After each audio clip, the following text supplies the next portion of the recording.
탕탕 콰지직. 고요한 오후의 정적을 깨부수는 것은 둔탁한 파여름이었다.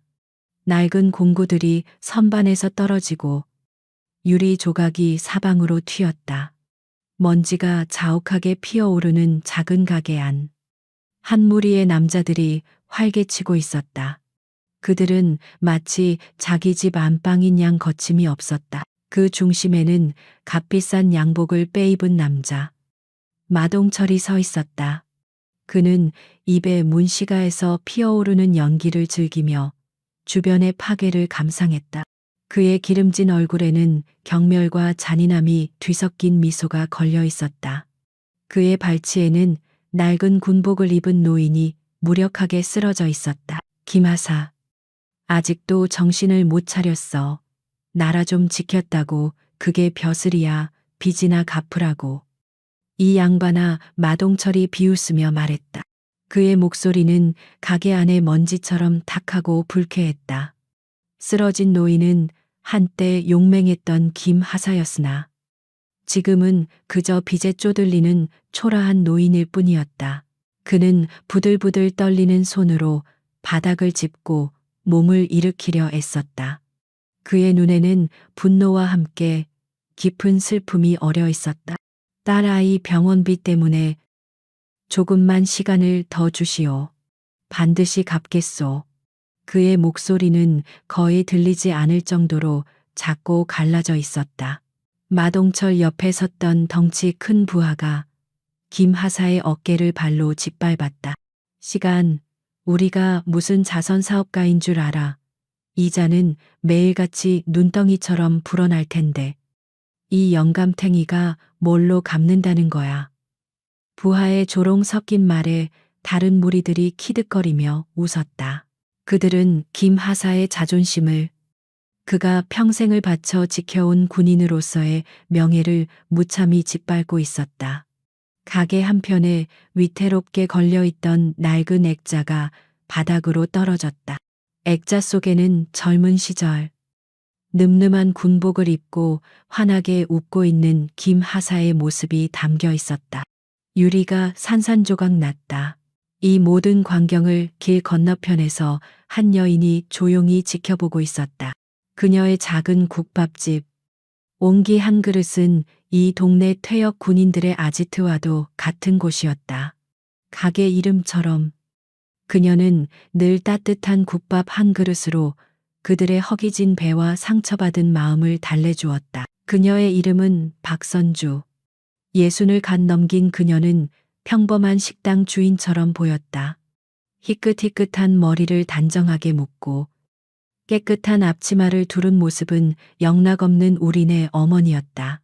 그녀는 묵묵히 행주로 테이블을 닦고 있었지만 그 시선은 길 건너편의 소란에 고정되어 있었다. 그녀의 눈은 평범한 노인의 것이라고 하기에는 너무나도 깊고 고요했다.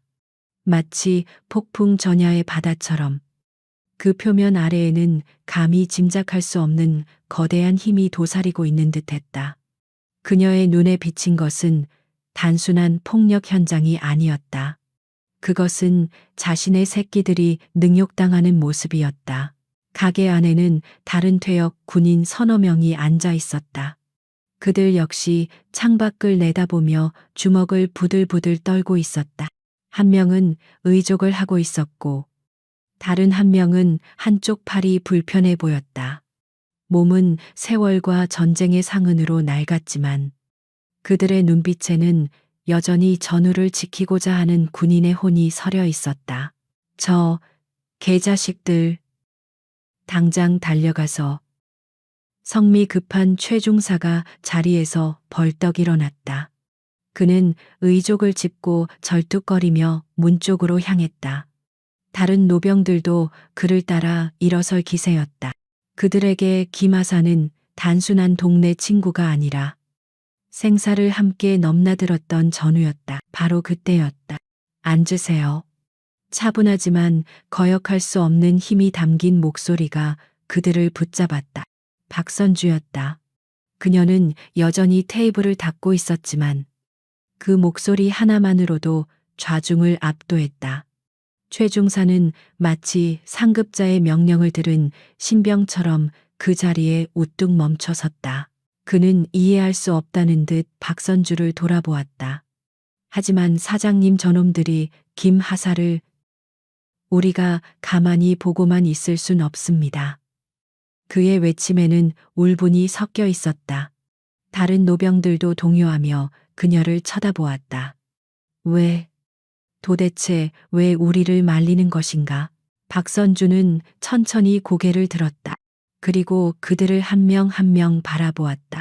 그녀의 시선은 꾸짖는 것도 나무라는 것도 아니었다.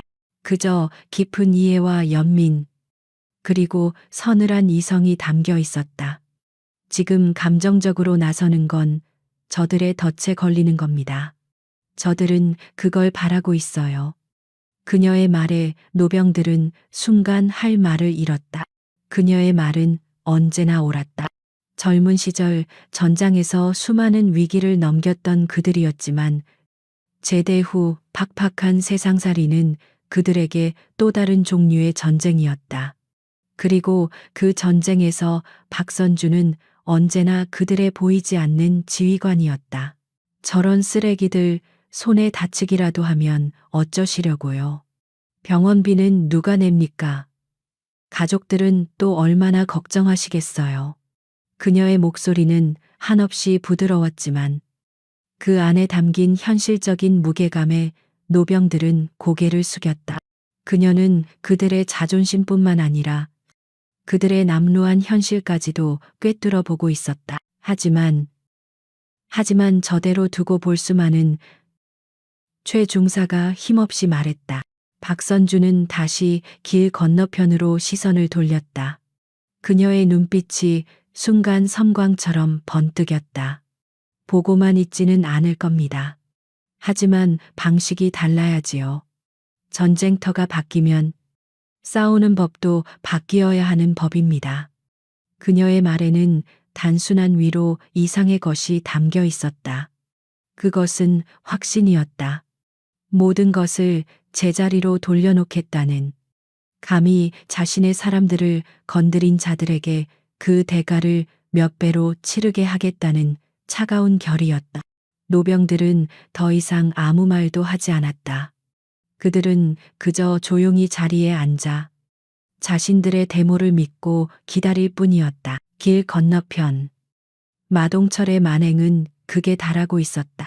그는 김하사의 멱살을 잡고 흔들며 소리쳤다. 마지막으로 경고한다. 일주일 주지.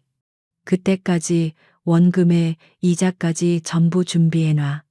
그러지 않으면 내 예쁜 딸내미가 어떻게 될지 몰라. 비열한 협박이었다. 김하사의 눈이 절망으로 흔들렸다. 그에게는 목숨보다 소중한 딸이었다. 그는 차라리 자신을 죽이라고 소리치고 싶었지만 목구멍에서는 아무 소리도 나오지 않았다. 마동철은 그런 김하사의 얼굴에 침을 뱉고는 만족스럽다는 듯 돌아섰다. 가자 여긴 볼장 다 봤다. 그와 그의 무리들이 가게를 빠져나왔다. 그들은 승리자처럼 거들먹거리며 비싼 외제차에 올라탔다. 차가 굉음을 내며 사라지고 파괴된 가게 안에는 김하사 혼자 남겨졌다. 그는 부서진 자신의 젊은 시절 사진 앞에서 한참 동안이나 망연자실하게 무릎을 꿇고 있었다. 소란이 끝나자 박선주는 앞치마를 벗어 가지런히 걸었다. 그리고는 국밥집 문에 잠시 외출합니다라는 팻말을 걸었다. 그녀의 행동에는 한치의 망설임도 없었다. 가게 안에 남아있던 노병들이 걱정스러운 눈으로 그녀를 바라보았다. 사장님, 어디 가십니까? 박선주는 문고리를 잡은 채 잠시 그들을 돌아보았다. 그녀의 얼굴에 희미한 미소가 떠올랐다. 그것은 안심하라는 듯한 따뜻한 미소였다. 국밥에 들어갈 좋은 뼈다귀가 있는지 시장 좀 다녀와야겠습니다. 아주 질기고 튼튼한 놈으로요. 하지만 그녀의 눈빛은 전혀 웃고 있지 않았다. 오히려 그 어느 때보다 차갑고 단단하게 빛나고 있었다. 노병들은 그녀의 말뜻을 알아차렸다. 그녀는 시장에 가는 것이 아니었다. 그녀는 전쟁터로 향하는 것이었다. 썩어 빠진 뼈 닭이를 발라내기 위해 박선주는 가게를 나섰다. 그녀는 먼저 길을 건너 김하사의 가게로 향했다. 가게 안은 처참했다. 그녀는 말없이 무릎을 꿇고 있는 김하사의 어깨를 가만히 감싸 안았다. 괜찮습니다. 김하사님, 다 괜찮아질 겁니다. 그녀의 따뜻한 손길에 김하사는 결국 참았던 눈물을 터뜨리고 말았다. 한참 동안 그의 등을 토닥여준 박선주는 조용히 자리에서 일어났다. 그녀는 바닥에 떨어진 김하사의 부서진 사진 액자를 집어들었다. 젊고 패기 넘치던 군인의 얼굴 위로 날카로운 유리 조각들이 박혀 있었다. 그녀는 조심스럽게 유리 조각을 털어내고 사진을 자신의 주머니에 소중히 넣었다. 제가 잠시 다녀올 곳이 있습니다. 가게는 걱정 마시고 우선 병원부터 가보세요.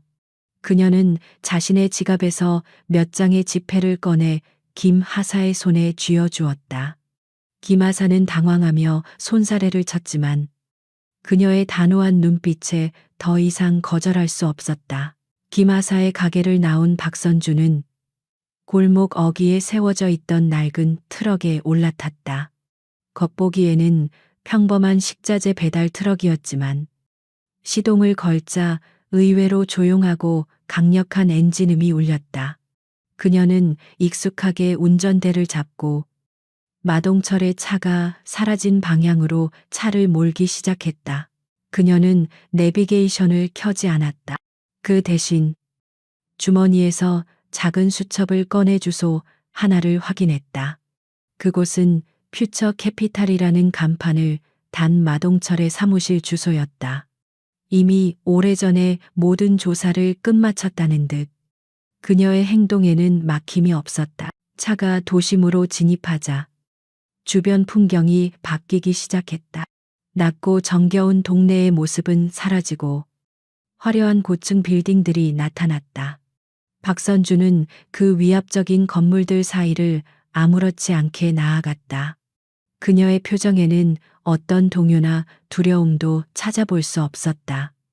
오히려 사냥감을 정한 맹수의 고요함이 느껴졌다. 그녀가 상대해야 할 적은 단순히 동네를 어지럽히는 불량배 수준이 아니었다. 그들은 법의 허점을 교묘하게 이용하고 돈과 권력으로 자신들을 보호하는 조직적인 범죄 집단이었다. 감정만 앞세워서 덤벼들었다가는 오히려 역으로 당할 수 있다는 것을 그녀는 누구보다 잘 알고 있었다. 하지만 그녀에게는 그녀만의 싸우는 법이 있었다. 지난 수십 년간 그녀는 국가가 해결하지 못하는 어두운 곳에서 이름 없이 싸워왔다. 그녀의 손을 거쳐간 수많은 쓰레기들이 있었다. 마동철과 그의 조직은 그저 그 목록에 새로 추가될 이름일 뿐이었다. 트럭이 화려한 오피스텔 건물 지하 주차장으로 들어섰다.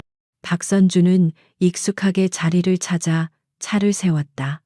그녀는 차에서 내리기 전 잠시 백미러에 비친 자신의 모습을 바라보았다. 주름진 눈가, 검소한 옷차림, 누가 봐도 힘없는 늙은 여성의 모습이었다. 그녀는 이 모습을 무기로 사용할 생각이었다. 적들이 자신을 얕보고 늙고 약한 여자라며 방심하게 만들 것이다. 그 방심의 순간이야말로 적의 심장에 비수를 꽂을 수 있는 가장 완벽한 기회였다.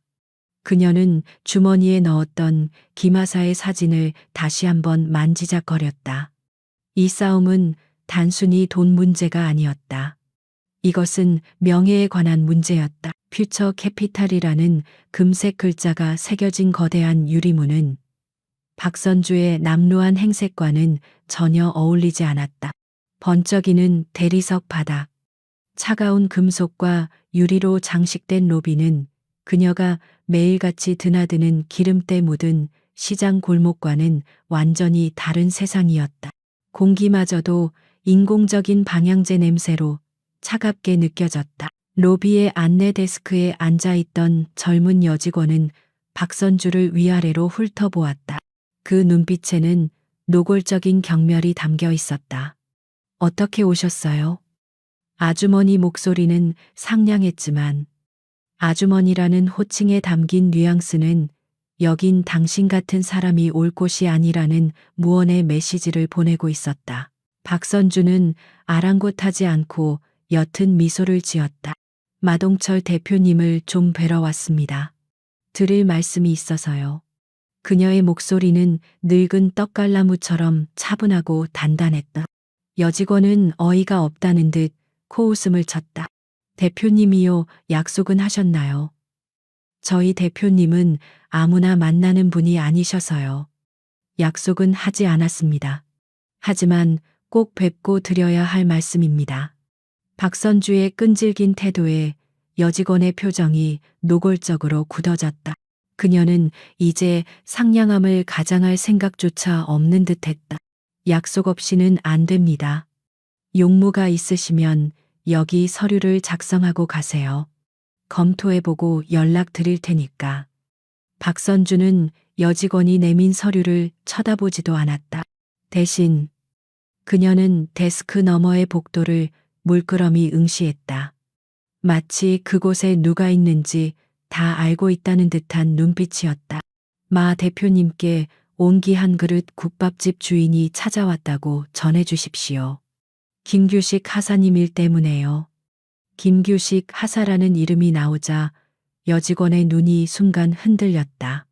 그 이름은 이 회사에서 일종의 금기어이자 골칫거리였다. 여직원이 잠시 망설이는 사이 복도 안쪽에서 육중한 문이 열리고 덩치 큰 사내 하나가 걸어 나왔다. 어제 김 하사의 가게를 부수던 패거리 중 하나였다.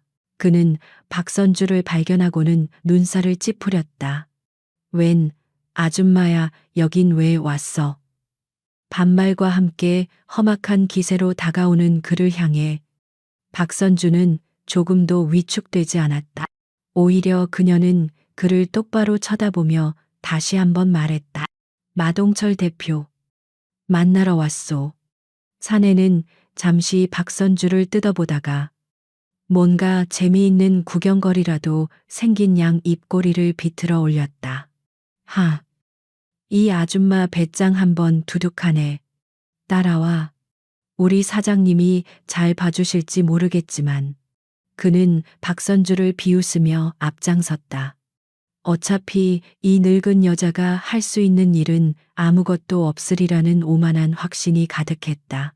복도를 따라 걷는 동안 박선주는 주변을 유심히 살폈다. 여기저기 흩어져 앉은 직원들은 하나같이 심상치 않은 인상들이었다. 그들은 컴퓨터 모니터를 보고 있었지만 그들의 다부진 체격이나 날카로운 눈빛은 평범한 사무직원의 것이 아니었다. 이곳은 금융회사를 가장한 조폭의 소굴이나 다름없었다. 마침내 복도 끝. 다른 문들보다 2배는 더 크고 화려한 문 앞에 다다랐다. 대표이사 마동철이라는 명패가 금색으로 번쩍였다. 사내가 노크도 없이 문을 벌컥 열었다. 사장님, 어제 그 영감탱이네 가게 근처 국밥집 아줌마가 찾아왔습니다. 안은 불필요할 정도로 넓고 사치스러웠다. 거대한 원목 책상, 벽을 가득 채운 용 문양의 조각, 번쩍이는 샹들리에까지. 마동철은 최고급 가죽 의자에 거의 눕다시피 앉아 시가를 피우고 있었다. 그의 앞에는 다른 부하 몇 명이 더 서 있었다. 그들은 박선주의 등장에 흥미로운 시선을 보냈다. 마동철은 고개도 돌리지 않은 채 시가 연기만 내뿜었다. 국밥집 아줌마, 그건 또 뭐야? 바쁜 사람 귀찮게 하지 말고 내보내. 그의 목소리에는 권태와 짜증이 가득했다. 박선주는 그런 그의 태도에도 흔들림 없이 사무실 안으로 들어섰다. 잠깐이면 됩니다. 마 대표. 박선주의 목소리에 마동철은 그제야 천천히 고개를 돌렸다. 그는 박선주의 행색을 보고는 미간을 찌푸렸다. 시장에서 막 나온 듯한 옷차림, 생활에 찌든 듯한 얼굴. 그는 이런 종류의 인간들을 가장 경멸했다. 당신 1호군. 어제 우리 직원들한테 들었어. 쓸데없이 정의로운 척하는 오지랖 넓은 아줌마가 있다고. 박선주는 그의 비아냥에 대꾸하지 않고 본론으로 들어갔다. 김 하사님 빚 문제 때문에 왔습니다. 그분, 평생을 나라를 위해 헌신한 분입니다. 사정이 딱하니 이자라도 조금 조정해 주시고 시간 여유를 더 주시면 안 되겠습니까? 그녀는 최대한 공손하고 정중한 태도를 유지했다. 그 순간 사무실 안에 있던 모든 남자들이 약속이라도 한 듯 폭소를 터뜨렸다. 그들의 웃음소리는 넓은 사무실을 가득 메우며 박선주를 조롱했다. 마동철은 웃다 못해 눈물까지 찔끔거렸다. 푸아하, 지금 뭐라고 했어? 나라의 헌신 그래서 어쨌다는 거야. 그게 돈이 나와. 밥이 나와. 그는 의자에서 몸을 일으켜 박선주에게 다가왔다. 아주머니, 세상 물정을 한참 모르시네. 여긴 전쟁터가 아니야. 자본주의 사회라고. 돈 빌렸으면 갚는 게 법이고, 못 갚으면 뺏기는 게 순리야. 군복 입고 애국가 부르던 시절은 끝났어. 지금은 돈이 계급이고, 돈이 힘이야. 그의 말 한마디 한마디에는 퇴역 군인들에 대한 뿌리 깊은 경멸이 담겨 있었다. 그는 박선주를 지나쳐 창가로 걸어갔다. 창밖으로 보이는 화려한 도시의 풍경을 가리키며 그가 말했다. 저길 봐. 저 수많은 빌딩들. 저걸 누가 세웠는 줄 알아? 당신네들이 총 들고 땅바닥 기어다닐 때 우리 같은 사람들이 머리 쓰고 돈 굴려서 만든 거야. 사람이 사는 세상에는 법보다 중요한 도리가 있는 법입니다. 특히나 나라를 위해 희생한 분들에 대한 예우는 돈으로 따질 수 없는 가치지요. 박선주가 차분하게 응수했다. 그녀의 목소리는 작았지만 그 안에 담긴 신념은 단단했다. 마동철은 어이가 없다는 듯 다시 한번 웃음을 터뜨렸다. 도리 예우 아주머니. 국밥만 팔아서 세상이 아름다워 보이나 봐. 그런 뜬구름 잡는 소리는 가서 손님들한테나 해. 여기선 돈 얘기만 하는 거야. 그는 책상으로 돌아가 서류 뭉치 하나를 집어들었다. 김하사의 채무 계약서였다. 이것 봐. 여기 버젓이 김규식 씨가 직접 도장 찍고 서명한 계약서야. 법적으로 아무 문제 없어. 이 종이 한 장이 당신이 말하는 그 뜬구름 같은 돌이나 예우보다 100배, 1000배는 더 강해. 이게 바로 현실이야. 그가 계약서를 박선주의 눈앞에서 흔들며 조롱했다. 박선주의 시선이 계약서에 적힌 살인적인 이자율에 머물렀다. 불법의 경계를 아슬아슬하게 넘나드는 악랄한 수치였다. 이건 법을 이용한 약탈이나 다름없습니다. 그녀의 목소리가 조금 낮아졌다. 사무실의 분위기가 미세하게 변하기 시작했다. 마동철은 그 변화를 감지하지 못했다. 그는 여전히 자신이 상황을 완벽하게 통제하고 있다고 믿었다. 약탈 아주머니, 말 한번 잘했네. 힘없는 놈들 것을 뺏는 게 약탈이지. 그게 자본주의의 본질이고 당신 같은 사람들은 평생 국밥이나 팔면서 우리 같은 사람들이 만들어 놓은 세상에 기생하는 거야. 그는 더 이상 대화할 가치도 없다는 듯 손에 들고 있던 계약서 뭉치를 박선주의 얼굴을 향해 던졌다. 종이들이 공중으로 흩날리며 박선주의 머리와 어깨 위로 무력하게 떨어져 내렸다. 꺼져 다시 한번 내 눈앞에 나타나면 당신 국밥집도 김 하산의 가게처럼 만들어줄 테니까. 알아들었어. 모욕적인 처사였다. 부하들은 키득거리며 박선주가 어떤 반응을 보일지 기대했다. 그들은 그녀가 울거나 소리치거나 최소한 분노에 찬 얼굴이라도 하길 바랐다. 하지만 박선주의 반응은 그들의 예상을 완전히 벗어났다. 그녀는 아무 말도 하지 않았다. 그저 묵묵히 허리를 숙여 바닥에 흩어진 종이들을 한 장 한 장 줍기 시작했다. 그녀의 얼굴에는 분노도, 슬픔도, 굴욕감도 없었다. 오직 얼음장처럼 차가운 평온함만이 감돌았다. 그 모습은 오히려 보는 사람을 소름 돋게 만들었다. 마동철은 그런 그녀의 모습에 심기가 더욱 불편해졌다. 뭐 하는 거야? 당장 그거 들고 꺼지라고 그가 소리쳤지만 박선주는 아랑곳하지 않고 마지막 종이 한 장까지 모두 주었다. 그리고는 구겨진 종이들을 가지런히 펴서 정리하기 시작했다. 마치 아주 중요한 군사 문서를 다루는 듯한 신중한 손길이었다. 모든 정리가 끝나자 그녀는 비로소 고개를 들어 마동철을 바라보았다.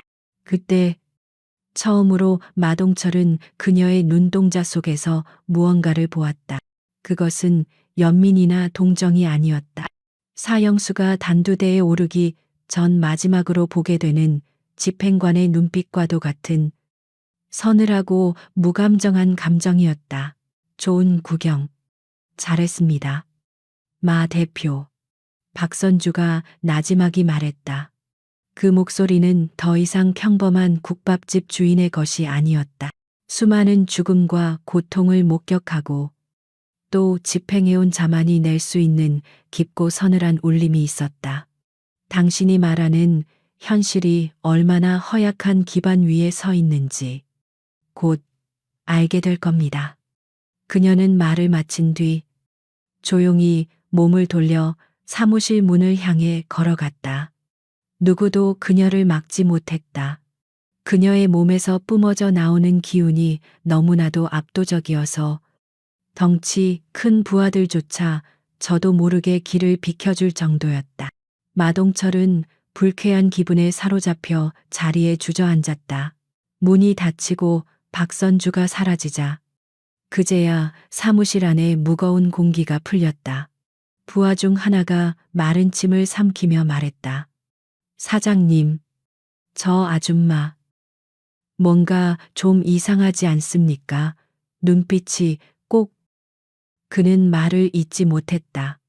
마동철은 애써 불쾌감을 떨쳐내려는 듯 버럭 소리쳤다. 뭐가 이상해. 늙은 아줌마가 허세 부리는 것뿐이잖아. 별것도 아닌 걸 가지고 쫄기는 그는 그렇게 소리쳤지만 마음속에 피어오른 꺼림칙한 기분은 쉬이 가라앉지 않았다. 그는 시가를 새로 꺼내 불을 붙였지만 그 맛이 예전 같지 않겠었다. 사무실을 나선 박선주는 엘리베이터에 몸을 실었다. 닫히는 문에 비친 그녀의 얼굴은 여전히 무표정했다. 하지만 그녀의 주먹은 하얗게 질릴 정도로 강하게 쥐어져 있었다. 그녀는 모욕감 때문에 분노한 것이 아니었다. 이제 협상의 단계는 끝났음을, 전쟁을 시작할 때가 되었음을 스스로에게 확인하는 의식과도 같았다. 엘리베이터가 1층에 도착하고 문이 열렸다. 박선주는 아까 들어왔던 로비를 가로질러 밖으로 나갔다. 안내 데스크의 여직원은 여전히 경멸 어린 시선으로 그녀를 쳐다봤지만 박선주는 더 이상 그녀에게 눈길조차 주지 않았다. 시야에 담을 가치도 없는 존재였다. 건물 밖으로 나오자 차가운 도시의 공기가 그녀를 맞았다. 그녀는 주머니에서 낡은 수첩과 펜을 꺼냈다. 그리고 퓨처 캐피탈의 이름 옆에 작은 X 표시를 그었다. 그것은 단순한 표시가 아니었다. 그것은 사망 선고였다. 그녀는 이제 자신의 방식으로, 가장 효율적이고 철저한 방식으로 이들을 사냥할 것이다. 박선주가 떠난 후에도 마동철의 사무실에는 한동안 불쾌한 침묵이 흘렀다.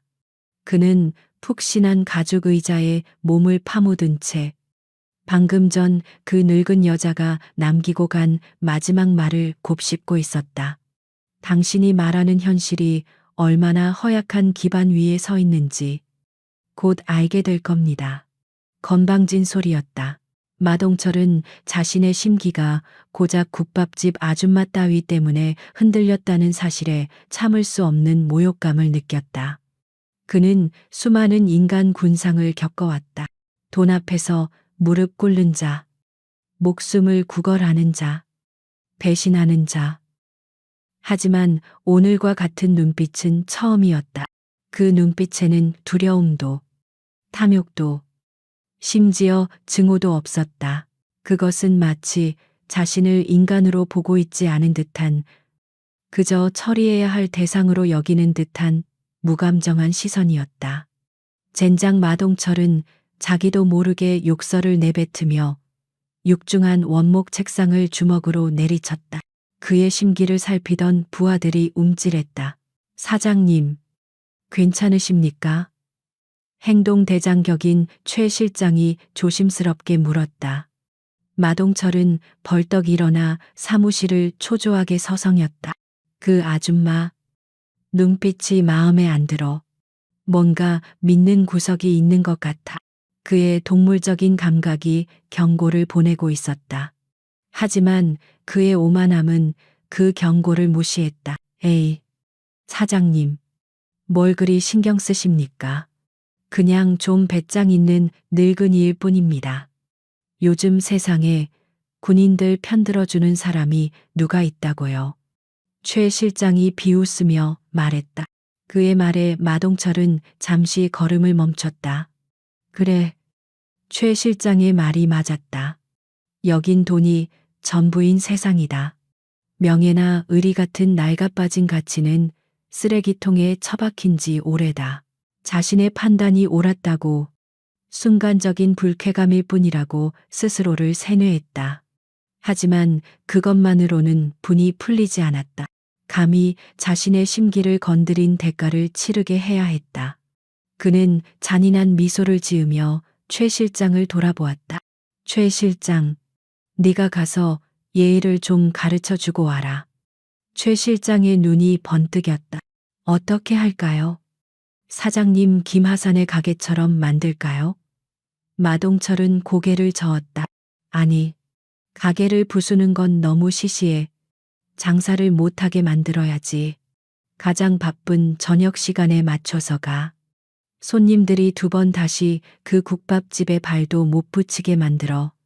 그는 시가를 깊게 빨아들인 후 연기를 길게 내뿜었다. 그리고 그 아줌마, 자존심을 아주 질겅질겅 씹어서 뱉어주고 와, 감히 누구 앞에서 주제넘게 나섰는지 뼈저리게 후회하게 만들어. 알았나? 그의 목소리는 뱀처럼 차갑고 사악했다. 최 실장은 신이 나서 대답했다. 알겠습니다. 사장님 맡겨만 주십시오. 그날 저녁, 온기 한 그릇은 여느 때처럼 따뜻한 온기로 가득했다. 구수한 사골 국물 냄새가 가게 안을 채웠고 손님들의 정겨운 대화 소리가 배경음악처럼 울려 퍼졌다. 박선주는 주방과 홀을 오가며 묵묵히 손님들을 맞았다. 그녀의 얼굴은 낮에 있었던 일을 모두 잊은 듯 평온했다. 퇴역 군인들은 구석의 단체석에 자리를 잡고 있었다. 낮의 충격으로 기운이 없던 김하사도 박선주의 성화에 못 이겨 자리에 함께했다. 선주, 누님, 오늘 정말 고맙소. 그리고 미안하오. 나 때문에. 김하사가 고개를 숙이자 최 중사가 그의 어깨를 툭 쳤다. 임마, 우리가 남이가 그런 소리 할 거면 저리 가. 박선주는 뜨끈한 수육 한 접시를 그들의 상 위에 내려놓으며 말했다. 마음 쓰지 마세요. 김 하사님, 세상 살다 보면 힘든 날도 있는 법입니다. 이럴 때일수록 잘 먹고 기운 차려야지요. 이건 서비스. 그녀의 따뜻한 말 한마디에 노병들의 얼굴에 웃음꽃이 피었다. 바로 그때였다. 가게 문이 거칠게 열리며 찬바람과 함께 불청객들이 들이닥쳤다. 최 실장을 필두로 한 마동철의 부하들이었다. 대여섯 명의 사내들은 딱 봐도 평범한 손님이 아니었다. 그들은 가게 안을 기웃거리며 들어와 비어있던 가장 큰 테이블에 보란 듯이 자리를 잡았다. 가게 안에 활기찼던 분위기가 순간 얼어붙었다. 손님들은 불안한 눈빛으로 그들을 쳐다보았고 대화 소리도 잦아들었다. 퇴역 군인들의 얼굴은 굳어졌다. 박선주는 그러나 조금도 동요하지 않았다. 그녀는 행주로 손을 닦으며 그들에게 다가갔다. 어서 오십시오. 주문하시겠습니까? 최 실장은 다리를 꼬고 앉아 메뉴판을 보는 둥 마는 둥 했다. 이 집에서 제일 비싼 게 뭐야? 비싼 걸로 다 가져와 봐. 돈은 얼마든지 있으니까. 그의 목소리는 일부러 다른 손님들에게 다 들리라는 듯이 컸다. 그의 무례한 태도에 박선주는 그저 묵묵히 고개를 끄덕였다. 알겠습니다. 잠시만 기다려 주십시오. 음식이 나오자 그들의 행패는 본격적으로 시작되었다. 이게 뭐야? 고기에서 냄새 나잖아. 국물이 왜 이렇게 싱거워? 주방 아줌마 요리 솜씨가 형편없네. 깍두기는 또 왜 이래? 재활용한 거 아니야? 그들은 음식을 거의 입에 대지도 않고 트집을 잡기 시작했다. 가게 안의 다른 손님들은 이제 노골적으로 불편한 기색을 내비쳤다. 몇몇은 서둘러 식사를 마치고 자리를 떴다. 박선주는 죄송하다는 눈빛으로 그들을 배웅하며 묵묵히 최 실장의 테이블로 다가갔다. 손님, 입에 맞지 않으시면 다른 걸로 다시 준비해 드리겠습니다. 최 실장은 그런 박선주를 비웃었다. 됐어. 됐어. 뭘 다시 준비해. 그냥 이딴 걸 돈 받고 판다는 게 양심이 없는 거지. 그는 옆에 있던 부하에게 눈짓했다. 그러자 부하는 들고 있던 술병을 바닥에 실수로 떨어뜨렸다. 쨍그랑 소리와 함께 유리 조각과 수리 사방으로 튀었다. 근처에 앉아있던 어린 아이가 놀라 울음을 터뜨렸다. 아이의 엄마가 황급히 아이를 달랬지만 아이는 쉽게 그치지 않았다. 최 실장 일당은 그 모습을 보며 오히려 재미있다는 듯 낄낄거렸다. 가게 안은 이제 공포와 불안감으로 가득 찼다. 퇴역 군인들이 앉아있던 테이블에서 참아 하고 서로를 다독이는 소리가 들려왔다. 그들은 박선주의 아침 당부를 기억하고 있었다. 여기서 일을 크게 만들면 그녀가 곤란해질 것이었다. 그들은 주먹을 쥔 손이 하얗게 질리도록 분노를 억눌렀다. 최 실장은 그들의 인내심을 시험하기로 작정한 듯했다. 그는 자리에서 일어나 가게를 어슬렁거리기 시작했다. 그러다 퇴역 군인들의 테이블 옆 벽에 걸린 작은 선반 앞에서 멈춰섰다. 그 선반은 박선주가 특별히 그들을 위해 마련해준 공간이었다. 선반 위에는 그들의 자부심이 담긴 물건들이 놓여 있었다. 낡은 부대 마크, 빛바랜 단체 사진, 그리고 얼마 전 현충일에 국립묘지에서 가져온 하얀 국화 한 송이가 작은 병에 꽂혀 있었다. 최 실장은 그 중에서도 낡은 훈장 하나를 집어들었다. 이딴 고철 덩어리가 아직도 있네. 이거 팔면 엿사 먹을 돈은 나오려나. 그 말이 퇴역 군인들의 마지막 이성의 끈을 끊어버렸다. 그 손 당장 못 놔. 이 계자씨가 최 중사가 자리에서 벌떡 일어났다. 그의 얼굴은 분노로 시뻘겋게 달아올라 있었다. 다른 노병들도 모두 자리에서 일어났다. 그들의 눈에는 살기마저 어렸다. 최 실장은 기다렸다는 듯이 씩 웃었다. 어쭈, 이 영감탱이가 아직도 힘이 남았나 보네. 그는 최 중사의 가슴을 손가락으로 툭 밀쳤다.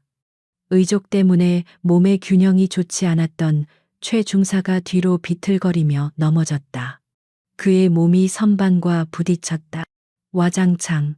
선반 위의 모든 것들이 바닥으로 쏟아져 내렸다. 사진 액자의 유리가 깨지고 훈장은 테이블 밑으로 굴러 들어갔다. 하얀 국화는 짓밟혀 더러워졌다. 그들의 추억과 명예가 한순간에 산산조각 났다. 바로 그때였다. 촤악. 엄청난 굉음과 함께 뜨거운 김이 솟구쳤다. 최 실장의 부하 중 하나가 박선주가 막 끓여내던 거대한 솥을 발로 걷어찬 것이었다. 펄펄 끓던 사골 육수가 바닥으로 쏟아지며 아수라장이 되었다. 박선주는 순간적인 반사신경으로 몸을 날려 근처에 있던 아이를 감싸 안았다. 가게 안은 비명과 울음소리로 가득 찼다. 모든 것이 한계에 다다랐다. 박선주는 아이를 안전한 곳으로 옮긴 후 천천히 몸을 일으켰다. 그녀의 앞치마는 뜨거운 국물에 젖어 있었지만 그녀는 미동도 하지 않았다. 그녀의 얼굴에서 모든 감정이 사라져 있었다. 따뜻하고 인자했던 국밥집 주인의 모습은 온데간데 없었다. 그 자리에는 지독한 냉기만이 남았다. 그녀의 눈은 분노를 넘어선 모든 것을 끝내버리겠다는 결의로 가득 차 있었다. 그녀는 난장판이 된 가게를 한번 둘러본 후 나지막하지만 가게 안의 모든 사람에게 들릴 만큼 또렷한 목소리로 말했다. 오늘 식사는 제가 대접하겠습니다. 그러니 제 오랜 단골 손님들을 제외한 모든 분들은 지금 즉시 이곳을 떠나 주십시오. 그녀의 목소리에는 거부할 수 없는 힘이 실려 있었다. 겁에 질려 있던 일반 손님들은 그 말이 떨어지기 무섭게 허둥지둥 가게를 빠져나가기 시작했다. 아수라장을 만든 최 실장 일당은 어리둥진 표정으로 그 광경을 바라보았다. 뭐야, 저 아줌마가 지금. 그들은 상황 파악이 되지 않았다. 오히려 손님들이 다 나가버리자 이제 자기들 세상이라며 의기양양해졌다.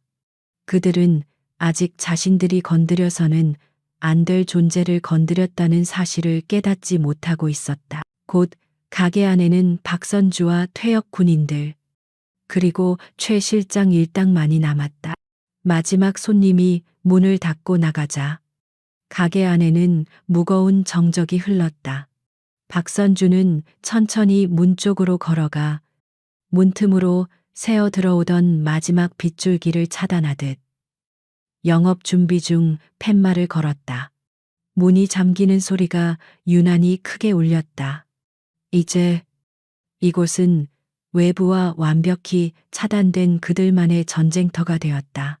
가게 문이 잠기고 마지막 희미한 가로등 불빛마저 차단되자 안에는 오직 주방에서 새어나오는 희미한 백열등 불빛만이 남았다. 그 빛은 어둠 속에서 인물들의 얼굴에 기묘한 그림자를 드리웠다. 공기는 팽팽하게 당겨진 활시위처럼 긴장감으로 가득했다. 쏟아진 국물에서 피어오르는 뜨거운 김과 알코올 냄새가 뒤섞여 역하게 코를 찔렀다. 최 실장은 이 기묘한 정적이 마음에 들지 않았다. 그는 일부러 더 과장된 몸짓으로 웃음을 터뜨리며 분위기를 깨려 했다. 푸아하, 이거 아주머니가 단체로 고칼 자리라도 마련해 준 모양인데 문까지 잠그고 말이야. 이제야말로 제대로 빌어보시겠다. 이거지. 그의 조롱에도 박선주는 아무런 대꾸가 없었다. 그녀는 그저 출입문 앞에 조용히 서 있을 뿐이었다. 그 모습은 마치 굳건한 성문 앞을 지키는 수문장과도 같았다. 최 실장은 그녀의 침묵에 오기가 생겼다. 그는 턱짓으로 덩치가 가장 큰 부하에게 명령했다. 야, 김밥, 뭘 멍청하게 서 있어. 저 아줌마가 가게 정리하는 걸 도와드려야지. 저기 의자부터 저쪽 벽으로 던져버려. 김밥이라 불린 사내는 머리가 나빠 보였지만 힘 하나는 장사였다. 그는 알겠다는 듯이 고개를 끄덕이고는 가까운 곳에 있던 튼튼한 나무 의자를 집어들었다.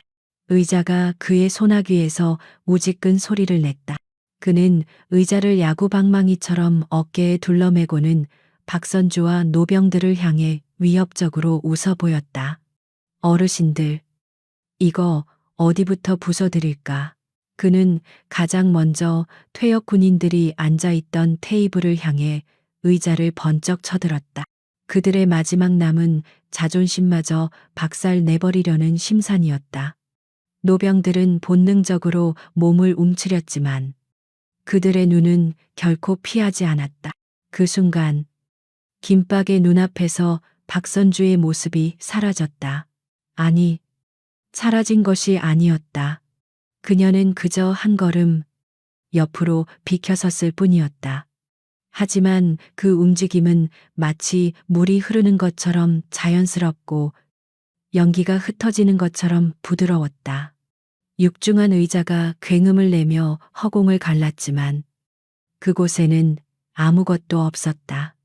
김박의 상체는 힘의 관성을 이기지 못하고 앞으로 크게 쏠렸다. 바로 그 찰나의 순간이었다.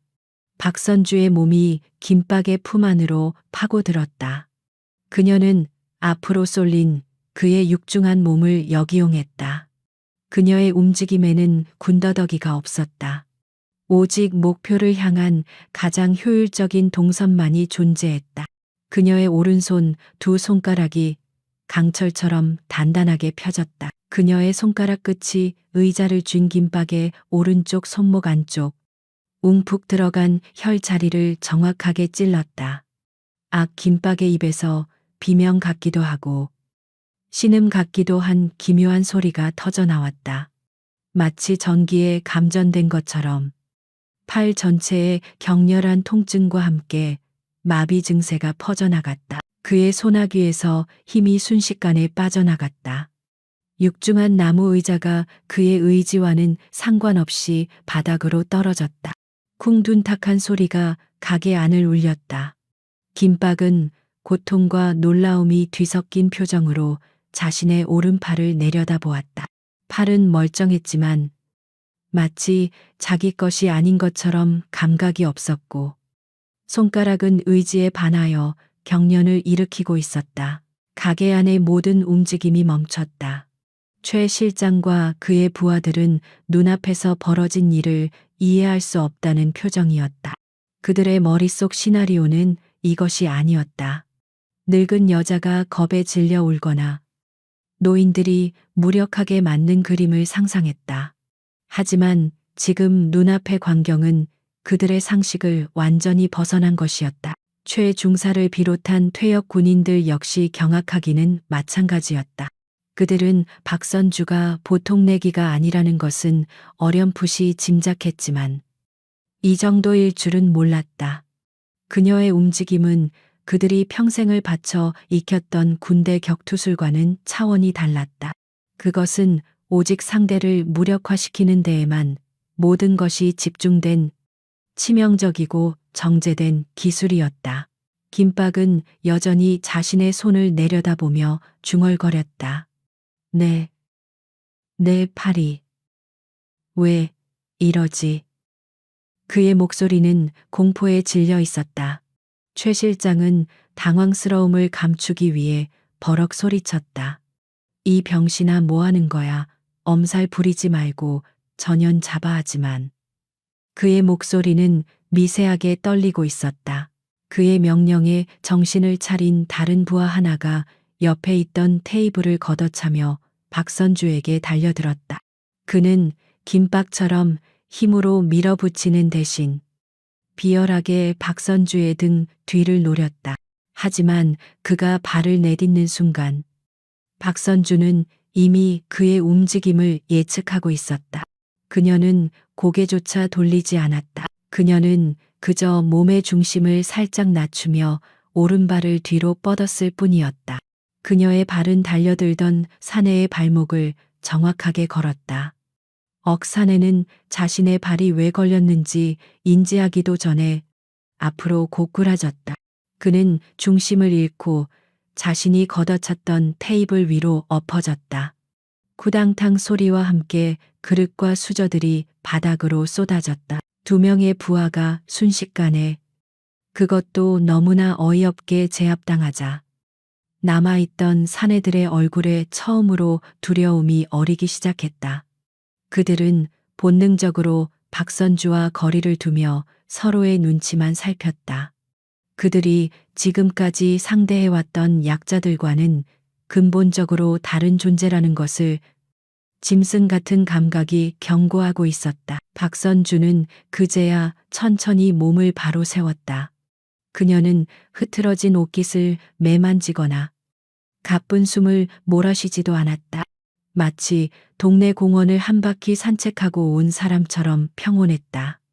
그녀는 겁에 질린 사내들을 천천히 한 명씩 훑어보았다. 그 시선에는 어떤 감정도 담겨 있지 않았다. 그것은 마치 숙련된 도축업자가 오늘 잡을 가축들을 살펴보는 듯한 지극히 사무적인 시선이었다. 그녀의 눈에 비친 그들은 더 이상 위협적인 존재가 아니었다. 그저 처리해야 할 문제, 혹은 청소해야 할 오물에 지나지 않았다. 그 서늘한 시선에 눌려 사내들은 저도 모르게 마른 침을 삼켰다. 최 실장은 이대로 밀릴 수 없다고 생각했다. 여기서 물러서면 자신의 체면이 말이 아니게 될 것이었다. 그는 허리춤에서 접이식 칼을 꺼내 펼쳤다. 딸깍하는 소리가 가게 안에 섬뜩하게 울렸다. 이 미친년이 죽고 싶어서 환장했구나. 다들 무기 들어. 그의 말에 다른 부하들도 주방에서 식칼을 들거나 부서진 의자, 다리를 집어드는 등 각자 무기를 찾아 손에 쥐었다. 상황은 일촉즉발의 위기로 치달았다. 퇴역 군인들은 불편한 몸을 이끌고 박선주의 앞을 막아서려 했다. 누님, 위험합니다. 어서 피하십시오. 하지만 박선주는 그들의 어깨를 가만히 누르며 제자리에 앉혔다. 괜찮습니다. 여기 앉아서 구경만 하십시오. 금방 끝날 겁니다. 그녀의 목소리는 너무나도 차분해서 오히려 비현실적으로 느껴질 정도였다. 그녀는 맨손으로 칼과 둔기를 든 대여섯 명의 사내들을 마주하고 있었다. 그녀는 천천히 앞치마를 벗어 옆 테이블에 가지런히 개어놓았다. 마치 신성한 의식을 치르기 전 몸을 정갈히 하는 듯한 행동이었다. 그리고는 마침내 굳게 닫혀있던 입을 열었다. 그녀의 목소리는 낮고 조용했지만 그 안에 담긴 무게감은 천둥과도 같았다. 기회를 줬다. 그녀는 최 실장을 똑바로 응시하며 말했다. 그의 손에 들린 칼날이 희미한 불빛에 번뜩였다. 살아서 돌아갈 수 있는 기회. 정중하게 사과하고 모든 것을 원래대로 돌려놓을 수 있는 기회. 그녀의 시선이 다른 부하들에게로 향했다. 그들은 자신도 모르게 시선을 피했다. 하지만 너희는 그 기회를 걷어찼다. 나의 인내심을 시험했고 넘어서는 안 될 선을 넘었다. 그녀는 바닥에 떨어진 깨진 액자 조각을 발끝으로 툭 쳤다. 유리 조각이 바닥을 긁는 소리가 유난히 날카롭게 들렸다. 그러니 이젠 너무 늦었다. 그녀의 마지막 말이 끝나자 가게 안의 공기가 얼어붙는 듯했다. 그것은 단순한 경고가 아니었다. 그것은 선전포고이자 사형 선고였다. 박선주의 몸에서부터 뿜어져 나오는 기운이 변했다. 지금까지의 고요함이 폭풍 전야의 것이었다면 지금은 모든 것을 휩쓸어버릴 태풍의 눈 그 자체였다. 최 실장은 본능적인 공포에 사로잡혔지만 이미 칼을 뽑아든 이상 물러설 곳이 없었다. 그는 겁에 질린 자신을 감추기 위해 악을 썼다. 시끄러워 전연부터 찔러 죽여. 최 실장의 광기 어린 외침이 가게 안에 울려 퍼졌다. 죽여. 그 말은 기폭제였다. 두려움에 떨던 부하들이 이성을 잃고 생존 본능만으로 움직이기 시작했다. 그들은 손에 쥔 칼과 둔기를 들고 한꺼번에 박선주에게 달려들었다. 맨주먹의 늙은 여인 하나를 상대로 그들은 마치 거대한 짐승을 사냥하는 무리처럼 움직였다. 퇴역 군인들이 비명을 질렀다. 안 돼, 그들은 불편한 몸을 이끌고 어떻게든 그녀를 보호하기 위해 몸을 던지려 했다. 하지만 그들이 움직이기도 전에 가게 밖에서부터 날카로운 소리가 모든 것을 멈춰 세웠다. 삐뽀, 삐뽀, 삐뽀, 요란한 사이렌 소리였다. 누군가 가게 안의 소란을 듣고 경찰에 신고한 것이 분명했다. 급박하게 달려온 순찰차 2대가 가게 앞에 멈춰서는 소리가 들렸다. 최 실장과 부하들은 당황하며 일제히 동작을 멈췄다. 그들의 얼굴에 떠올랐던 살기가 순식간에 불안감으로 바뀌었다. 젠장. 누가 신고한 거야? 최 실장이 낮게 욕설을 뱉었다. 잠시 후 가게 문을 누군가 거칠게 두드렸다. 문 여시오, 경찰입니다. 안 열면 강제로 개방하겠습니다. 육중한 목소리가 가게 안을 울렸다. 박선주는 아무 말 없이 문 쪽으로 걸어가 잠갔던 빗장을 풀었다. 문이 열리자마자 2명의 경찰관이 곤봉을 든 채 가게 안으로 들이닥쳤다. 한 명은 쉰을 갓 넘겨 보이는 베테랑이었고 다른 한 명은 20대 후반의 혈기왕성한 신참이었다. 그들의 눈에 비친 것은 난장판이 된 가게, 무기를 든 조폭 무리, 그리고 겁에 질린 노인들과 그들 앞에 서 있는 한 명의 늙은 여인이었다. 신참 경찰인 김순경은 상황을 보자마자 성급하게 결론을 내렸다. 그는 최 실장 일당의 험악한 인상과 퇴역 군인들의 남루한 행색을 비교하더니 후자 쪽을 문제의 원인으로 지목했다. 전부 다 꼼짝 마, 손에 든 거 다 내려놔. 그는 최 실장 일당보다는 주로 노인들을 향해 소리쳤다. 최 실장은 그 기회를 놓치지 않았다. 그는 재빨리 손에 들고 있던 칼을 바닥에 떨어뜨리고는 피해자 행세를 하기 시작했다. 아이고, 경찰 양반 잘 오셨습니다. 저희가 여기서 밥을 먹고 있는데 저 영감님들이 술에 취해서 시비를 걸고 행패를 부리지 뭡니까? 이건 정당방위입니다. 정당방위. 그의 능청스러운 연기에 김순경은 완전히 속아 넘어갔다. 그는 퇴역 군인들을 잠재적 피의자로 보고 윽박지르기 시작했다. 어르신들, 연세도 있으신 분들이 왜들 이러십니까? 술 드시고 싸우시면 안 되죠. 신분증 다 꺼내세요.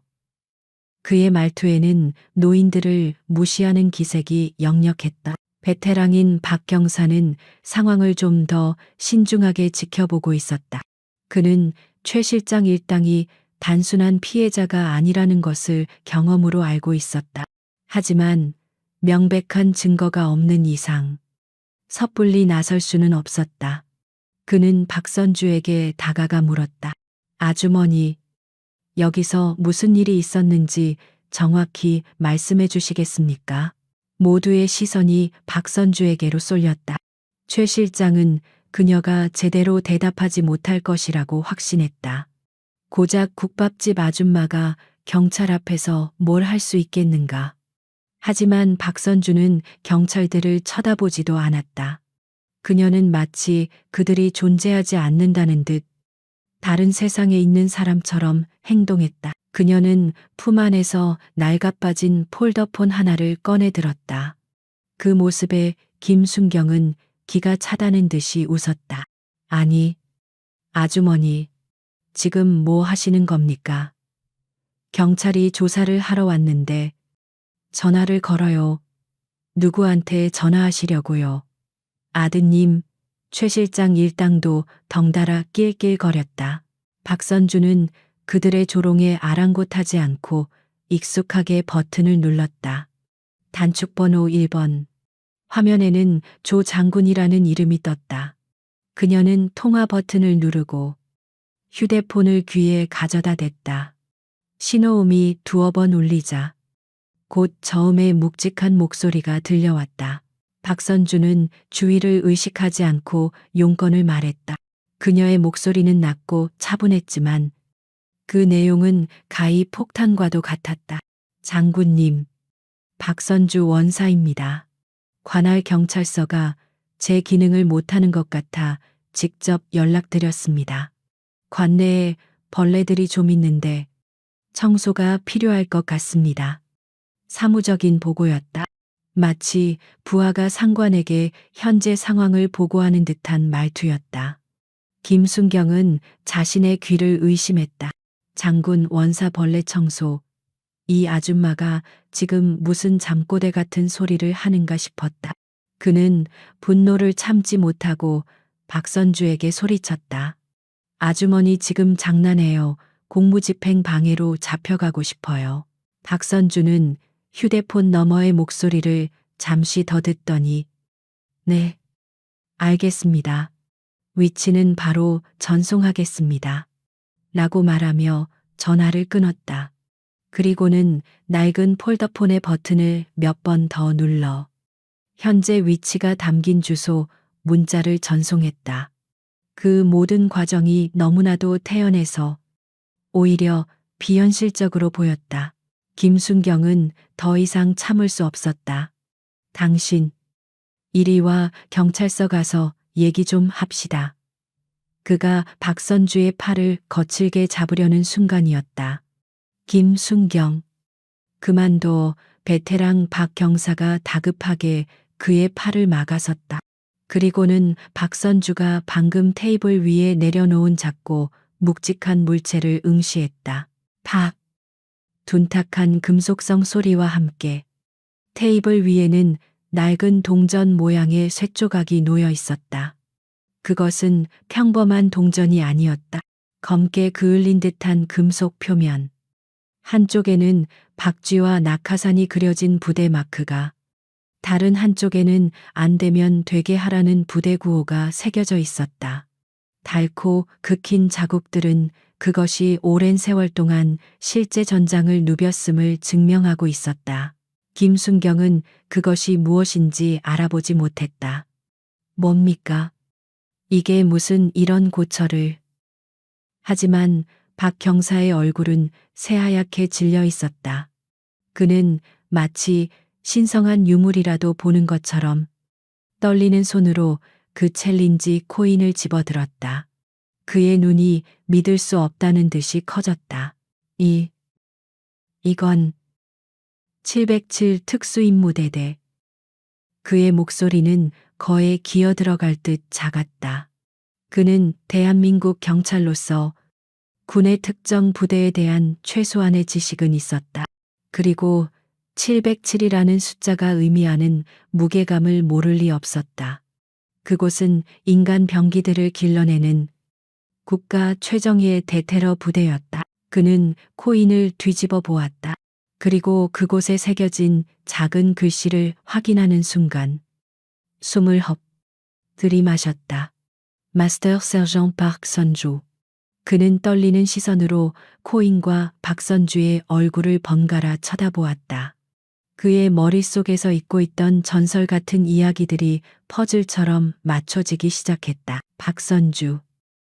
설마 수많은 테러리스트들을 단신으로 제압하고 전군 유일의 여성 특전 원사로 전역했다는 그 전설의 대모 박 경사의 입에서 대모 다이모라는 단어가 흘러나왔다. 그 단어는 단순한 별명이 아니었다. 그것은 공포와 경외의 상징이었다. 그 순간 가게 안의 공기가 완전히 변했다. 최 실장과 그의 부하들은 대모라는 단어의 의미를 정확히 알지는 못했지만 베테랑 경찰관의 얼굴에 떠오른 경악과 공포를 보고 상황이 자신들의 예상을 완전히 벗어났음을 직감했다. 그들이 상대하고 있던 것은 그냥 국밥집 아줌마가 아니었다. 김순경은 여전히 상황 파악이 되지 않아 어리둥절한 표정으로 선배를 쳐다보았다. 박 경사님, 그게 무슨... 박 경사는 그의 멱살이라도 잡고 싶은 심정이었다. 이 멍청한 놈아, 우린 지금 살아있는 역사 앞에 서 있는 거야. 당장 그분께 사과드리지 못해. 퇴역 군인들의 얼굴에는 그제야 자랑스러움과 안도감의 미소가 번졌다. 그들의 선주 누님이, 그들의 대모가 드디어 자신의 진짜 모습을 드러낸 것이었다. 그들은 이제 아무것도 걱정할 필요가 없었다. 모든 것은 이제 그녀의 손에 의해 제자리를 찾아갈 것이었다. 최 실장은 불안한 시선으로 출입문을 쳐다보았다. 그 늙은 여자가 했던 전화가 허세가 아니었다면, 정말 장군에게 연락한 것이라면, 그의 등줄기에서 식은땀이 흘러내리기 시작했다. 상황은 이미 그의 통제를 완전히 벗어나 있었다. 그는 거대한 함정에 스스로 걸어 들어온 생쥐나 다름없었다. 가게 안은 완전한 정적에 휩싸였다. 오직 바닥에 떨어진 챌린지 코인만이 희미한 불빛 아래서 서늘하게 빛나고 있었다. 데모 다이모. 그 두 글자는 마치 절대적인 힘을 가진 주문처럼 가게 안의 모든 소음을 집어삼켰다. 최 실장은 심장이 얼어붙는 듯한 감각에 사로잡혔다. 그는 뒷골목 인생을 살며 수많은 종류의 인간들을 봐왔다. 돈에 미친 자, 권력에 취한 자, 칼을 든 자. 하지만 지금 그의 눈앞에 있는 늙은 여자는 그 모든 부류를 초월한 이해할 수 없는 존재였다. 그의 머릿속에서 경고등이 미친 듯이 울려 퍼졌다. 도망쳐야 한다. 어떻게든 이곳을 빠져나가야 한다. 하지만 이성과는 달리 그의 몸은 공포에 질려 바닥에 뿌리 내린 듯 꼼짝도 하지 않았다. 베테랑 박 경사의 새하얗게 질린 얼굴이 그의 공포를 더욱 증폭시켰다.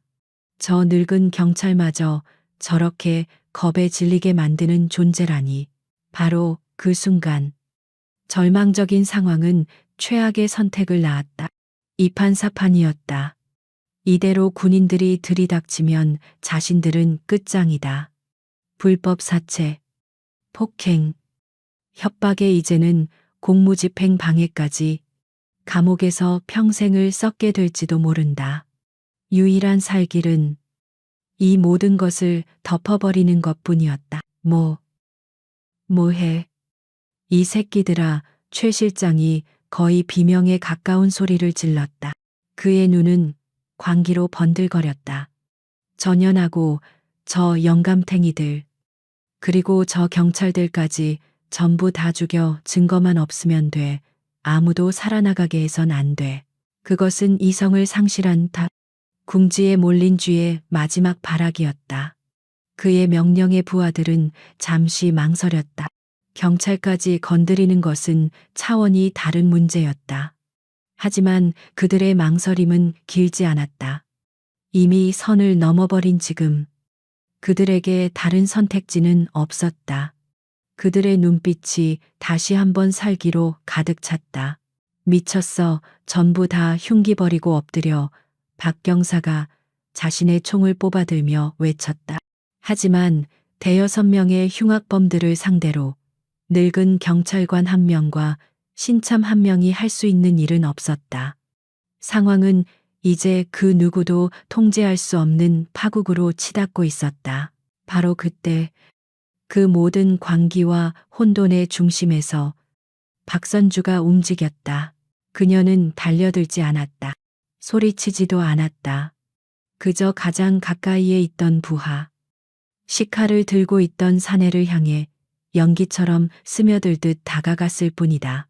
그녀의 움직임은 너무나도 조용하고 부드러워서 마치 춤을 추는 것처럼 보였다. 하지만 그 결과는 끔찍할 정도로 효율적이었다. 사내는 칼을 휘둘렀다. 하지만 그의 칼날은 허공만을 갈랐다. 박선주는 그의 팔 안쪽으로 파고들며 왼손으로 칼을 쥔 그의 손목을 가볍게 감아쥐었다. 동시에 오른손 손바닥, 장권 정갠 이 그의 턱을 아래에서 위로 강하게 올려쳤다. 퍽 둔탁한 소리와 함께 사내의 고개가 뒤로 꺾였다. 그의 뇌가 두개골 안에서 흔들렸다.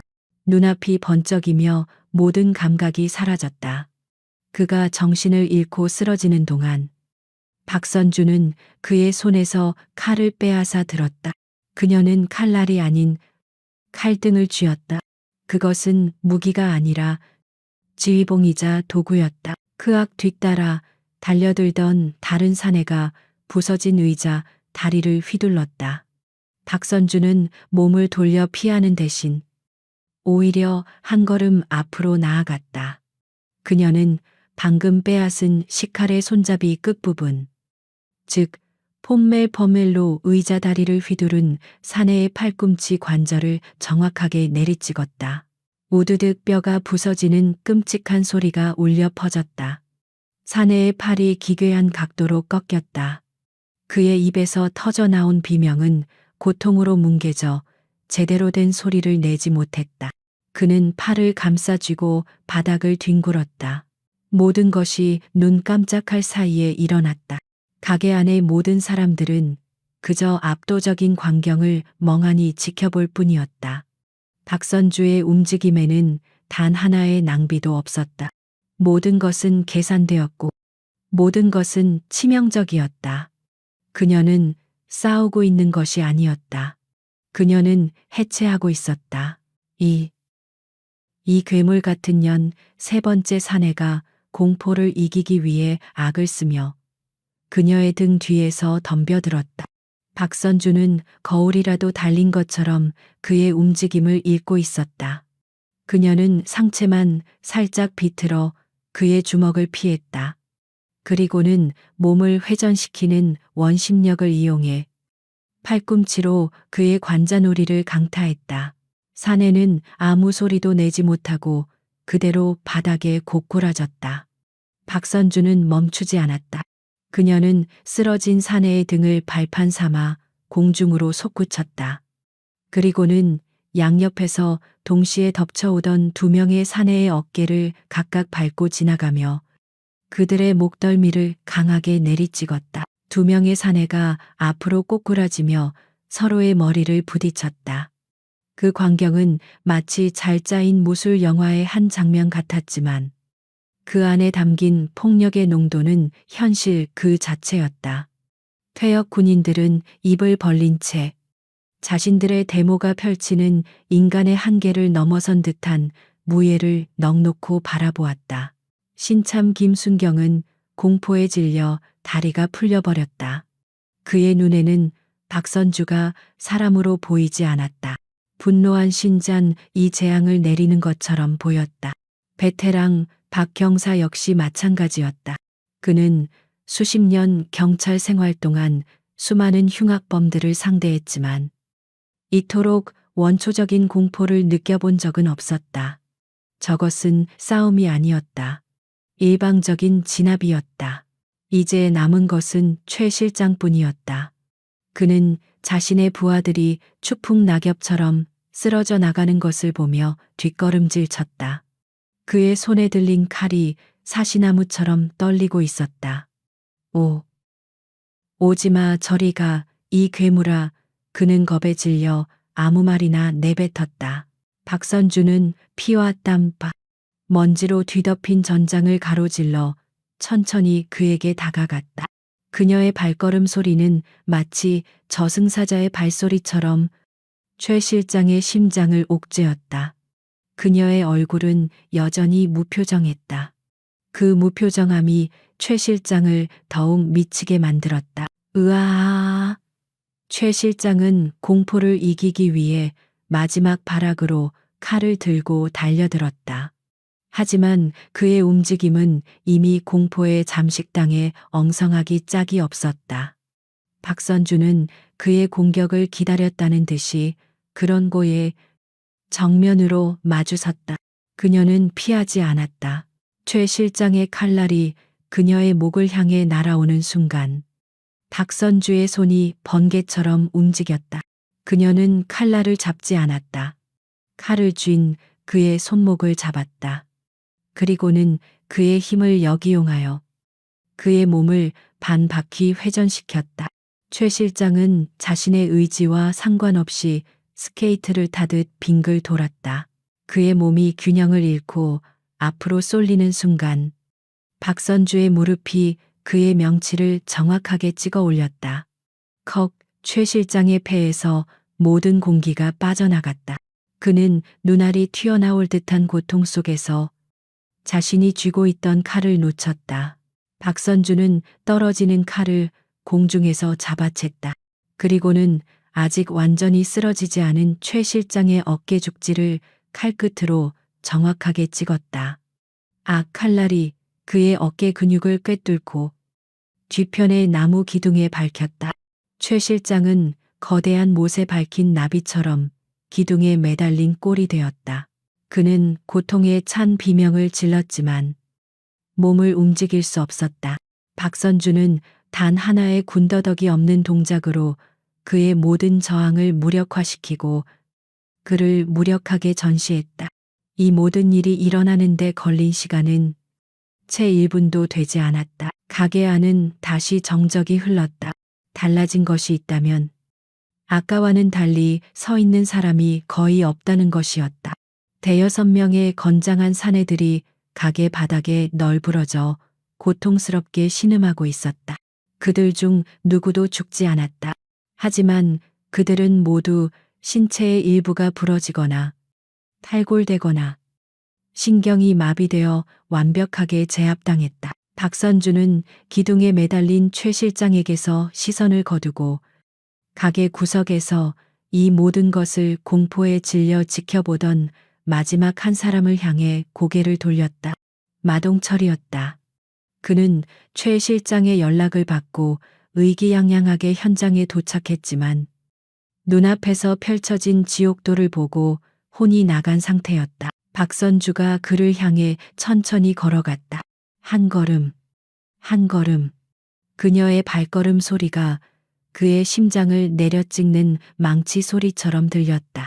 마동철은 뒷걸음질 쳤다. 하지만 그의 등 뒤는 차가운 벽이었다. 더 이상 도망갈 곳은 없었다. 잘못했습니다. 살려주십시오. 대한민국 금융계의 악어새. 돈과 법을 주무르며 약자들 위에 군림했던 마동철이 마침내 무너져 내렸다. 그는 바닥에 주저앉아 꼴사납게 빌기 시작했다. 그의 바짓가랑이가 축축하게 젖어들고 있었다. 공포가 그의 마지막 남은 이성과 존엄성마저 앗아간 것이었다. 박선주는 그의 바로 앞에 멈춰서서 그를 말없이 내려다보았다. 마치 벌레를 내려다보는 듯한 차가운 눈빛으로. 마동철의 꼴사나운 애원이 가게 안에 먼지처럼 내려앉았다. 박선주는 아무 말 없이 그를 내려다보았다. 그녀의 눈에는 경멸도, 동정도 없었다. 그저 모든 것이 끝났음을 알리는 무감정한 선고만이 담겨 있었다. 가게 안에는 부상자들의 신음소리와 공포에 질린 숨소리만이 가득했다. 그때였다. 밖에서 들려오던 희미한 사이렌 소리가 점점 더 커지기 시작했다. 하지만 그 소리는 조금 전의 경찰 사이렌과는 그 종류가 달랐다. 훨씬 더 육중하고 위압적인 여러 대의 차량이 동시에 울리는 듯한 굉음이었다. 땅이 미세하게 진동하는 듯한 느낌마저 들었다. 이 요란한 급정거 소리와 함께 가게 앞의 좁은 골목이 순식간에 전쟁터처럼 변했다. 검은색 전술 차량 서너 대가 도로를 완전히 막아선 것이었다. 차량에서는 방탄헬멧과 검은 전투복으로 무장한 군인들이 일사불란하게 쏟아져 나왔다. 그들의 손에는 K1A 기관단총이 들려 있었다. 그들은 단순한 군인이 아니었다. 군사경찰 특별임무대 SDU. 오직 국가의 가장 중요한 임무에만 투입되는 최정예 부대였다. 그들의 등 뒤에 새겨진 군사경찰이라는 글자는 그 어떤 범죄자에게도 사형 선고와 다름없었다. 그들은 가게 주변을 순식간에 포위하고 완벽한 경계 태세를 갖추었다. 가게 안에 남아있던 2명의 경찰. 박 경사와 김순경은 창밖의 광경에 완전히 넋이 나갔다. 이것은 동네 파출소에서 감당할 수 있는 수준의 상황이 아니었다. 마치 테러 현장에 잘못 출동한 교통경찰처럼 그들은 자신들이 얼마나 하찮은 존재인지 뼈저리게 느끼고 있었다. SDU 팀장으로 보이는 대위가 부하들에게 수신호를 보낸 뒤 가게 문을 향해 소리쳤다. 안에 있는 자들은 모두 듣는다. 우리는 국방부 직속 군사경찰이다. 지금 즉시 모든 저항을 멈추고 투항하라. 그의 목소리는 확성기를 쓴 것처럼 골목 전체를 울렸다. 곧이어 육중한 군합발 소리와 함께 전술 방패를 앞세운 SDU 대원들이 가게 안으로 들이닥쳤다. 그들은 쓰러져 있는 마동철의 부하들과 얼어붙은 경찰들, 그리고 노병들을 차례로 확인했다.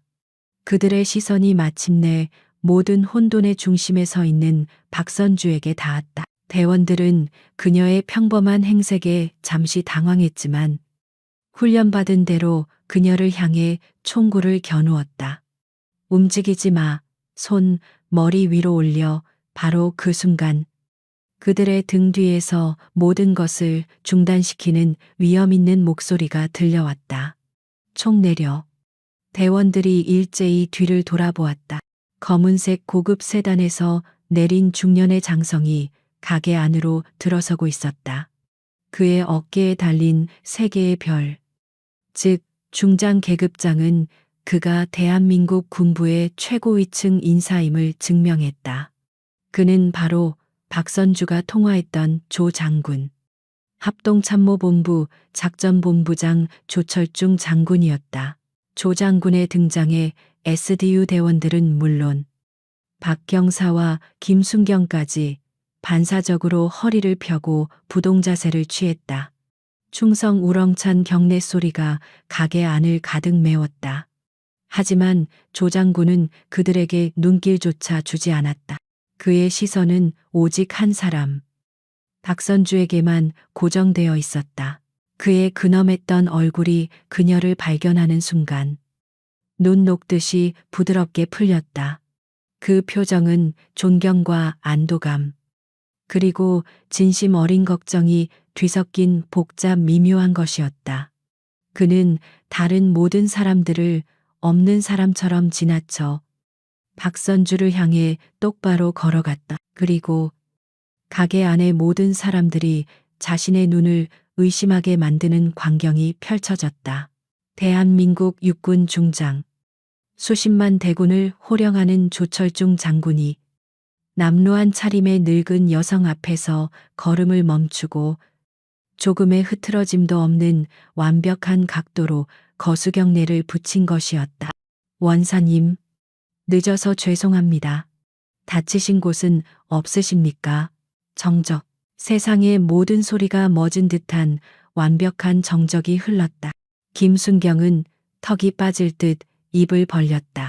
박 경사는 자신의 뺨이라도 꼬집고 싶은 심정이었다. 마동철은 마지막 남은 희망의 끈이 재가 되어 사라지는 것을 느꼈다. 퇴역 군인들의 눈에서는 뜨거운 눈물이 흘러내렸다. 자신들의 대모가 이토록 위대한 분이었다는 사실에 가슴 벅찬 자부심을 느꼈다. 박선주는 경례를 받지 않았다. 그녀는 이제 민간인이었다. 대신 그녀는 희미하게 웃으며 고개를 끄덕였다. 그들 사이의 유대감은 계급이나 격식을 초월한 것이었다. 괜찮습니다. 장군. 오히려 바쁜 사람을 여기까지 오게 해서 내가 미안하오. 별 말씀을 다 하십니다. 조 장군은 경례를 거두고는 비로소 싸늘한 표정으로 주변을 둘러보았다. 그의 시선이 바닥에 널브러진 마동철과 그의 부하들에게 닿자 그의 눈빛은 만년설처럼 차가워졌다. 이 쓰레기들이 감히 원사님을 건드렸단 말인가. 그는 SDU 팀장에게 고개를 돌렸다. 상황 파악은 끝났나? 네. 장군님, 민간인에 대한 집단 폭행 및 특수 협박 정황이 포착되었습니다. 조 장군은 코웃음을 쳤다. 그게 다가 아닐 텐데. 그는 바닥에 주저앉아 벌벌 떨고 있는 마동철을 손가락으로 가리켰다. 저놈. 그리고 저기 기둥에 박혀 있는 놈까지. 저놈들 회사가 퓨처 캐피탈 맞나? 예. 맞습니다. 좋다. 지금 즉시 저놈들을 포함한 현장의 모든 범죄자들을 전원 체포한다. 죄목은 단순 폭행이 아니다. 조 장군의 목소리가 가게 안을 서늘하게 울렸다. 군인 및 군무원, 예비역을 대상으로 한 불법 채권 추심 및 조직적 갈취, 특수 협박, 감금, 그리고 국가유공자 명예훼손 및 모독죄까지 적용한다. 당장 압수수색 영장 발부받아서 저놈들 회사 사무실과 자택은 물론 관련된 놈들 전부 탈탈 털어버려. 먼지 한 톨까지 남기지 말고. 그것은 단순한 명령이 아니었다. 하나의 범죄 조직을 뿌리 뽑아버리겠다는 강력한 의지의 표명이었다. SDU 대원들은 우렁차게 대답하고는 즉시 행동에 나섰다. 그들은 신음하는 부하들과 이미 정신이 나간 마동철, 그리고 기둥에 박혀 있던 최 실장에게 다가가 거칠게 수갑을 채웠다. 지역 경찰인 박 경사와 김순경은 그저 그 압도적인 광경을 지켜볼 수밖에 없었다. 사건은 이미 자신들의 손을 완전히 떠나 국방부 차원의 문제로 비화해버렸다.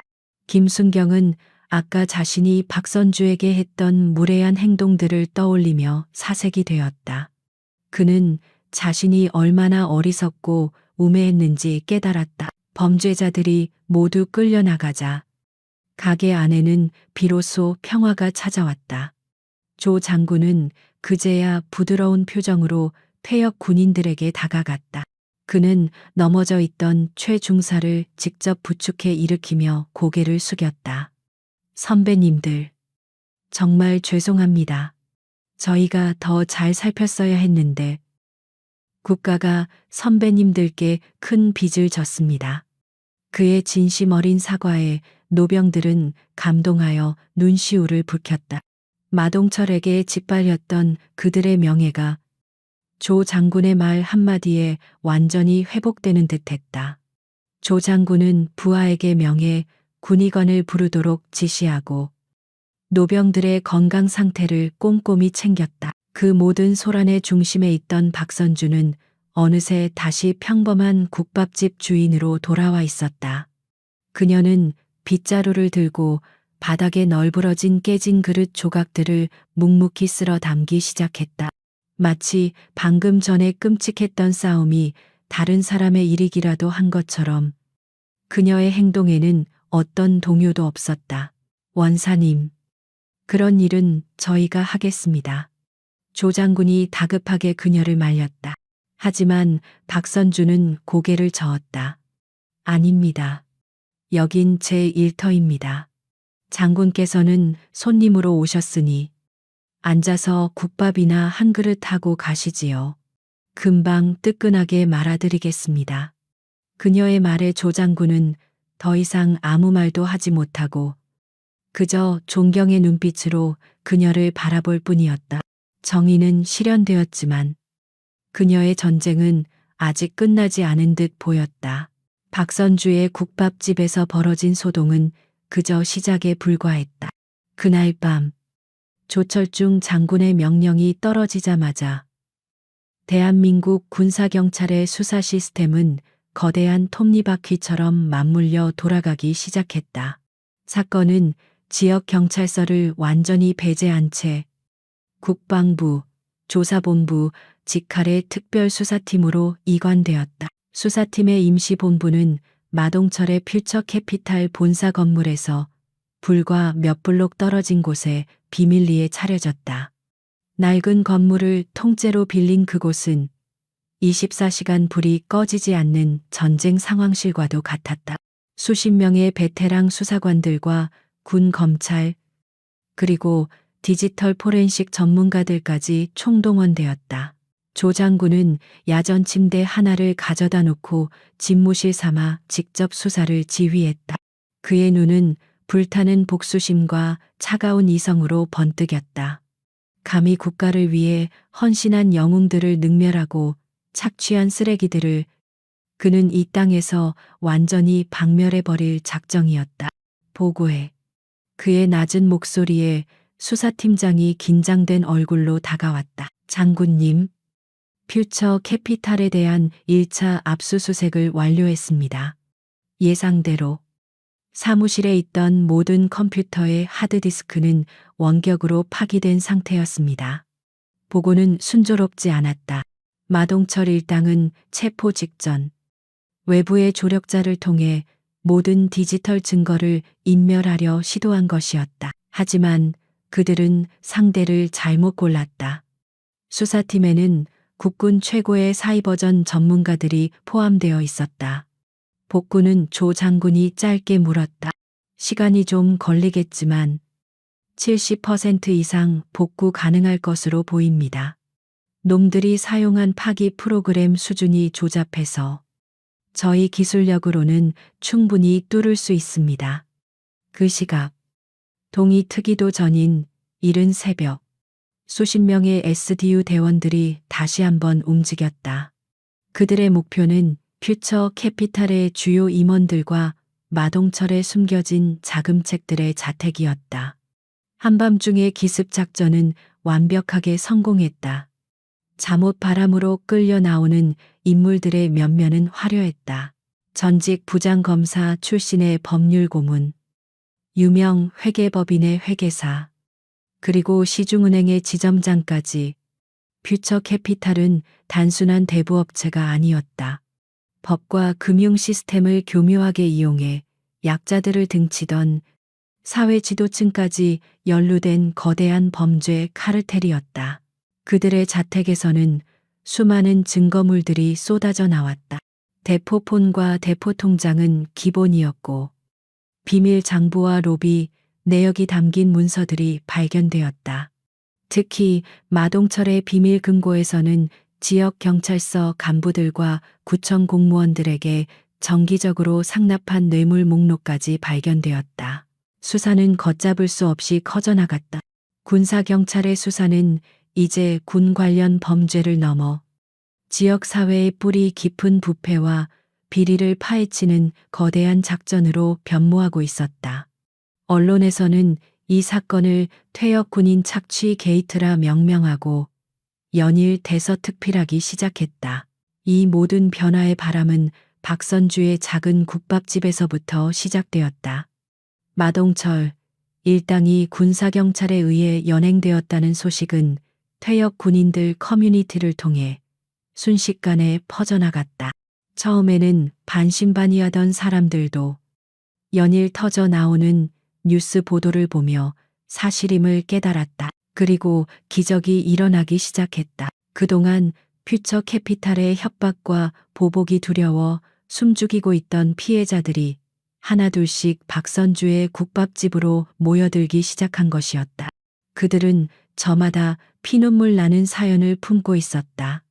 그들의 손에는 협박을 당했던 녹취 파일, 불법적으로 공증된 차용증, 그리고 멍들고 찢긴 상처의 사진들이 들려 있었다.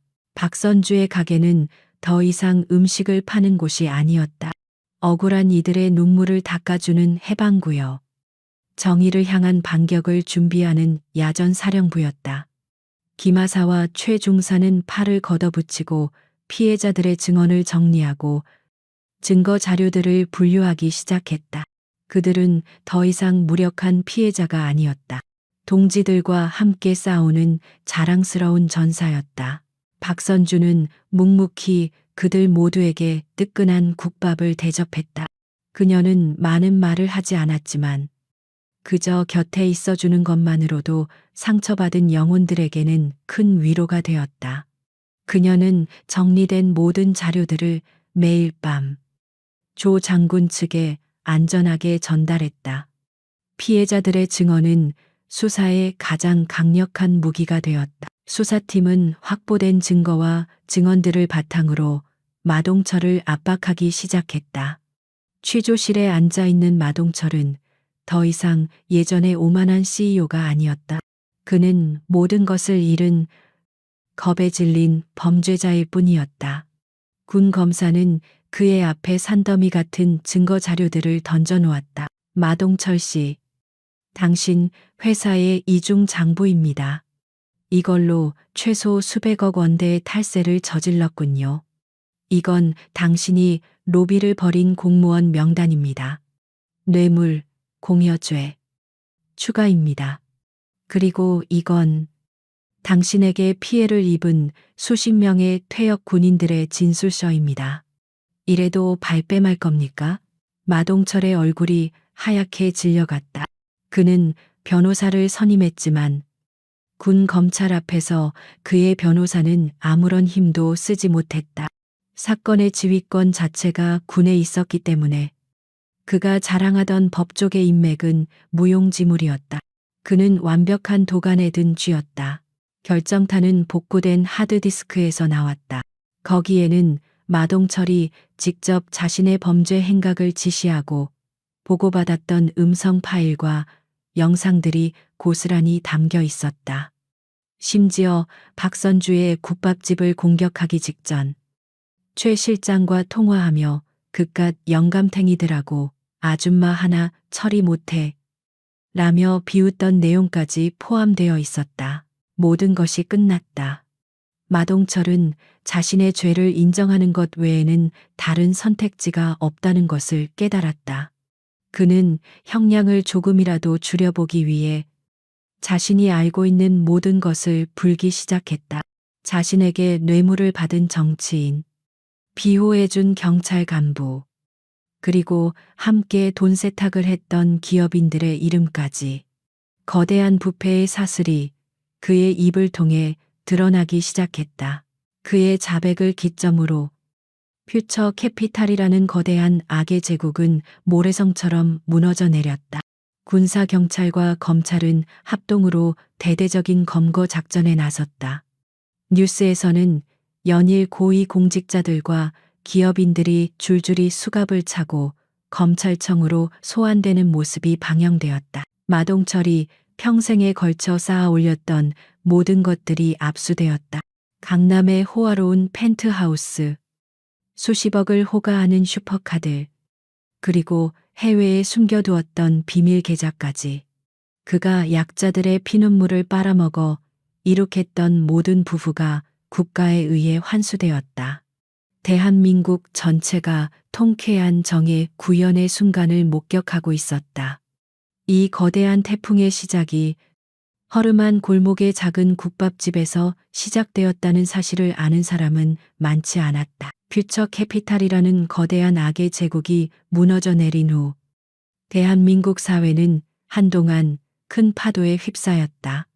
마동철의 입에서 나온 이름들은 정치계와 법조계, 금융계를 가리지 않고 뒤흔들었다.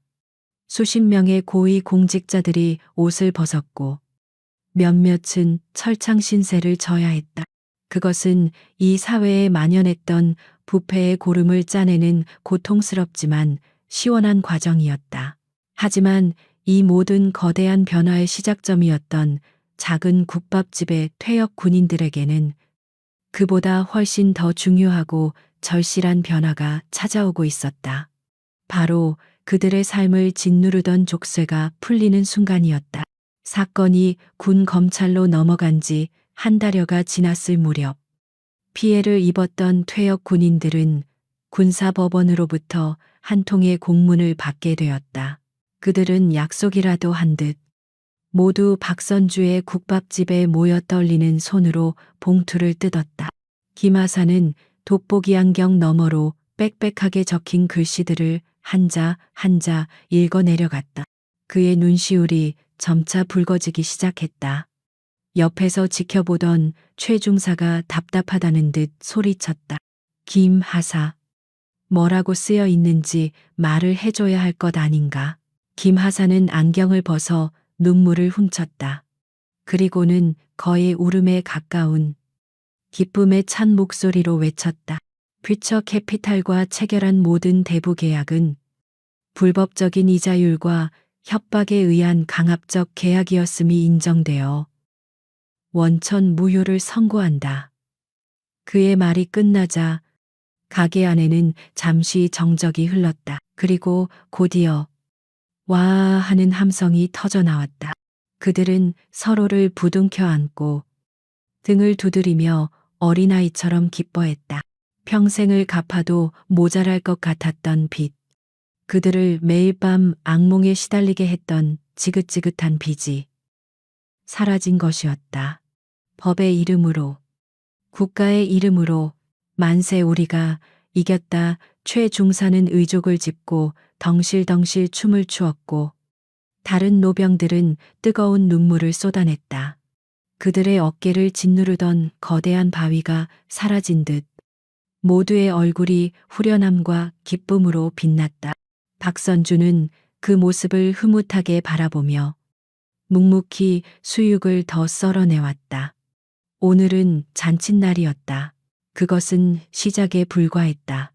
국방부와 국가보훈처 그리고 여러 시민단체들이 연합하여 퓨처 캐피탈 피해자 구제위원회가 설립되었다.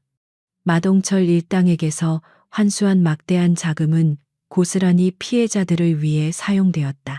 그동안 부당하게 갈취당했던 이자액은 물론 정신적 피해 보상금까지 지급되었다. 몇몇은 빚 때문에 넘겼던 작은 집의 등기 문서를 되찾았고 또 다른 이들은 자식들의 학자금을 다시 마련할 수 있게 되었다.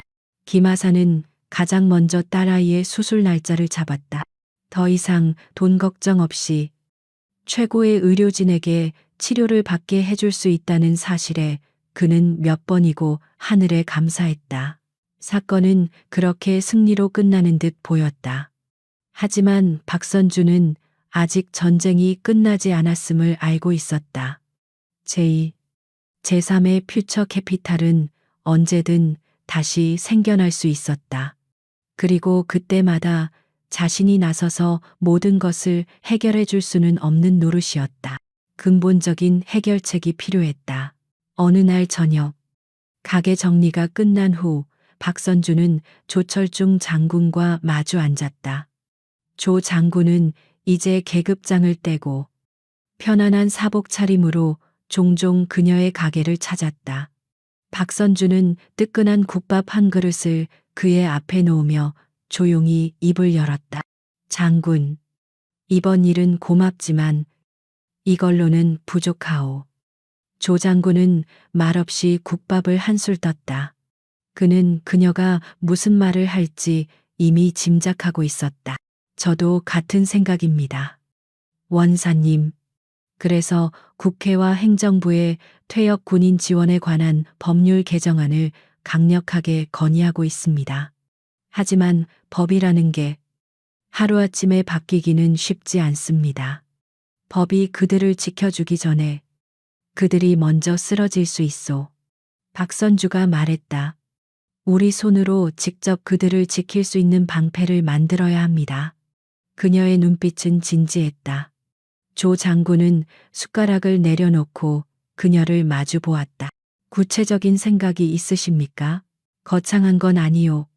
그저 작게나마 기댈 곳 없는 우리 후배들이 찾아와 법률 상담도 받고 급할 때 소액이라도 기댈 수 있는 창구를 만들고 싶소. 이름은 태극방패재단 정도면 어떨까 싶소. 그녀의 입에서 나온 이름은 소박했지만 그 안에 담긴 뜻은 결코 가볍지 않았다. 조 장군의 얼굴에 존경심이 가득한 미소가 떠올랐다. 그는 역시 자신이 아는 박선주 원사다웠다. 결코 자신의 공을 내세우지 않고 항상 보이지 않는 곳에서 묵묵히 자신의 사람들을 챙기는 사람. 훌륭한 생각이십니다. 제가 도울 수 있는 일은 무엇이든 돕겠습니다. 그날 이후 모든 것이 일사천리로 진행되었다. 조 장군은 자신의 모든 인맥을 총동원했다. 군법무관 출신의 변호사들이 법률 자문을 위해 자원했고 예비역 장성들이 재단 발기인으로 이름을 올렸다. 여러 기업에서도 사회공헌의 일환으로 후원금을 보내왔다. 태극방패재단은 그렇게 세상에 첫 발을 내디뎠다. 재단의 사무실은 화려한 강남이 아닌 박선주의 국밥집 근처 낡은 건물의 2층에 조촐하게 마련되었다.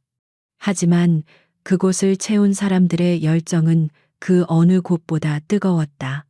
김하사와 최중사를 비롯한 퇴역 군인들이 재단의 첫 번째 자원봉사자가 되었다. 그들은 자신들이 받았던 도움을 이제는 다른 어려움에 처한 전우들에게 돌려주기 위해 기꺼이 나섰다.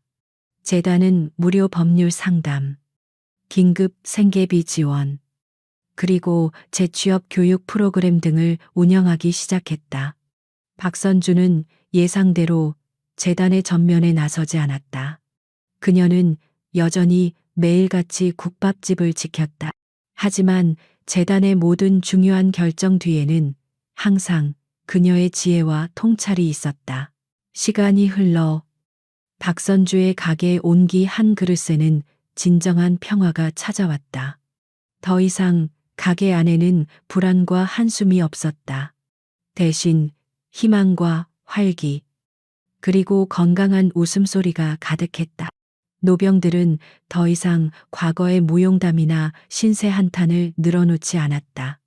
그들은 재단에서 새로 시작한 일들에 대해 그리고 앞으로의 계획에 대해 이야기했다. 어느 화창한 가을날 오후, 김 하사가 환한 얼굴로 가게 문을 열고 들어섰다.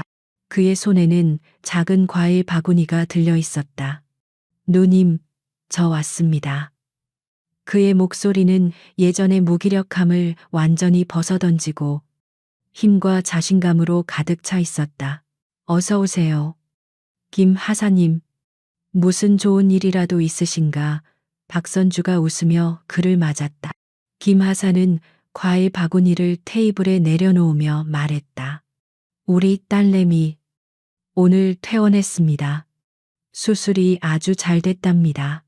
다 누님 덕분입니다. 정말 감사합니다. 그는 깊이 고개를 숙였다. 그는 주머니에서 낡은 봉투 하나를 꺼내 박선주에게 내밀었다. 그리고 이건 그때 누님께서 주셨던 돈입니다. 이제야 갚게 되어 죄송합니다. 봉투 안에는 박선주가 그에게 쥐어주었던 돈이 고스란히 들어 있었다. 하지만 박선주는 봉투를 받지 않았다. 그녀는 그의 손을 부드럽게 밀어냈다. 그 돈은 내가 김 하사님께 드린 게 아닙니다. 잠시 맡아두었던 것뿐이지요. 이제 그 돈의 진짜 주인인 따님에게 돌려주세요. 그 아이가 앞으로 살아갈 날들을 위해 쓰십시오. 김 하사는 차마 고개를 들지 못했다. 그의 눈에서 뜨거운 눈물이 뚝뚝 떨어져 내렸다. 그는 이 은혜를 평생 갚아도 다 갚지 못할 것이라고 생각했다. 박선주는 그런 그의 어깨를 말없이 토닥여 주었다. 가게 창밖으로 따사로운 가을 햇살이 그들을 부드럽게 감싸 안고 있었다. 세월이 흘러 계절이 두어 번 바뀌었다. 대한민국을 떠들썩하게 했던 퓨처 캐피탈 게이트는 법의 엄중한 심판으로 그 막을 내렸다. 대법원의 최종 판결이 있던 날, 법정은 수많은 기자들과 피해자들로 가득 차 있었다. 피고인석에 앉은 마동철은 지난 1년 사이 폭삭 늙어버린 모습이었다. 예전의 오만함은 찾아볼 수 없고 오직 패배자의 공허한 눈빛만이 남아 있었다. 판사가 무거운 목소리로 판결문을 읽어 내려갔다. 피고인 마동철, 조직범죄단체의 수괴로서 국가유공자를 포함한 사회적 약자를 대상으로 상습적인 갈취, 불법 채권 추심, 특수 협박, 폭행, 교사, 수백억 원대 탈세 및 뇌물 공여 등 그 죄질이 극히 불량하고 반성의 기미가 없어 판결은 길고 길었다. 그가 저지른 죄악의 목록은 끝이 없는 듯했다. 방청석에 앉아있던 퇴역 군인들은 그 모든 과정을 숨죽여 지켜보았다. 마침내 판사의 마지막 선고가 법정안을 울렸다. 피고인 마동철에게 무기징역을 선고한다. 땅땅땅. 의사봉 소리와 함께 모든 것이 끝났다. 마동철은 실성한 사람처럼 그 자리에 주저앉았고 교도관들에게 끌려나가며 알아들을 수 없는 비명을 질렀다. 최 실장을 비롯한 주요 공범들 역시 각각 수십 년에 달하는 중형을 선고받았다. 법정 곳곳에서 카메라 플래시가 터졌고 방청석에서는 억눌렸던 울음과 함께 박수가 터져나왔다. 정의는 승리했다. 그리고 또다시 시간이 흘렀다. 세상을 뒤흔들었던 거대한 사건의 흔적은 사람들의 기억 속에서 점차 희미해졌다. 하지만 그 시작점이었던 작은 국밥집 온기 한 그릇에는 그 어느 때보다 따뜻하고 활기찬 온기가 가득했다. 가게는 여전히 허름했지만 그곳을 채우는 사람들의 얼굴은 밝게 빛나고 있었다. 박선주는 여전히 그곳에 있었다. 희끗희끗한 머리를 단정히 묶고 깨끗한 앞치마를 두른 채 묵묵히 국밥을 마는 그녀의 모습은 2년 전과 조금도 달라지지 않았다.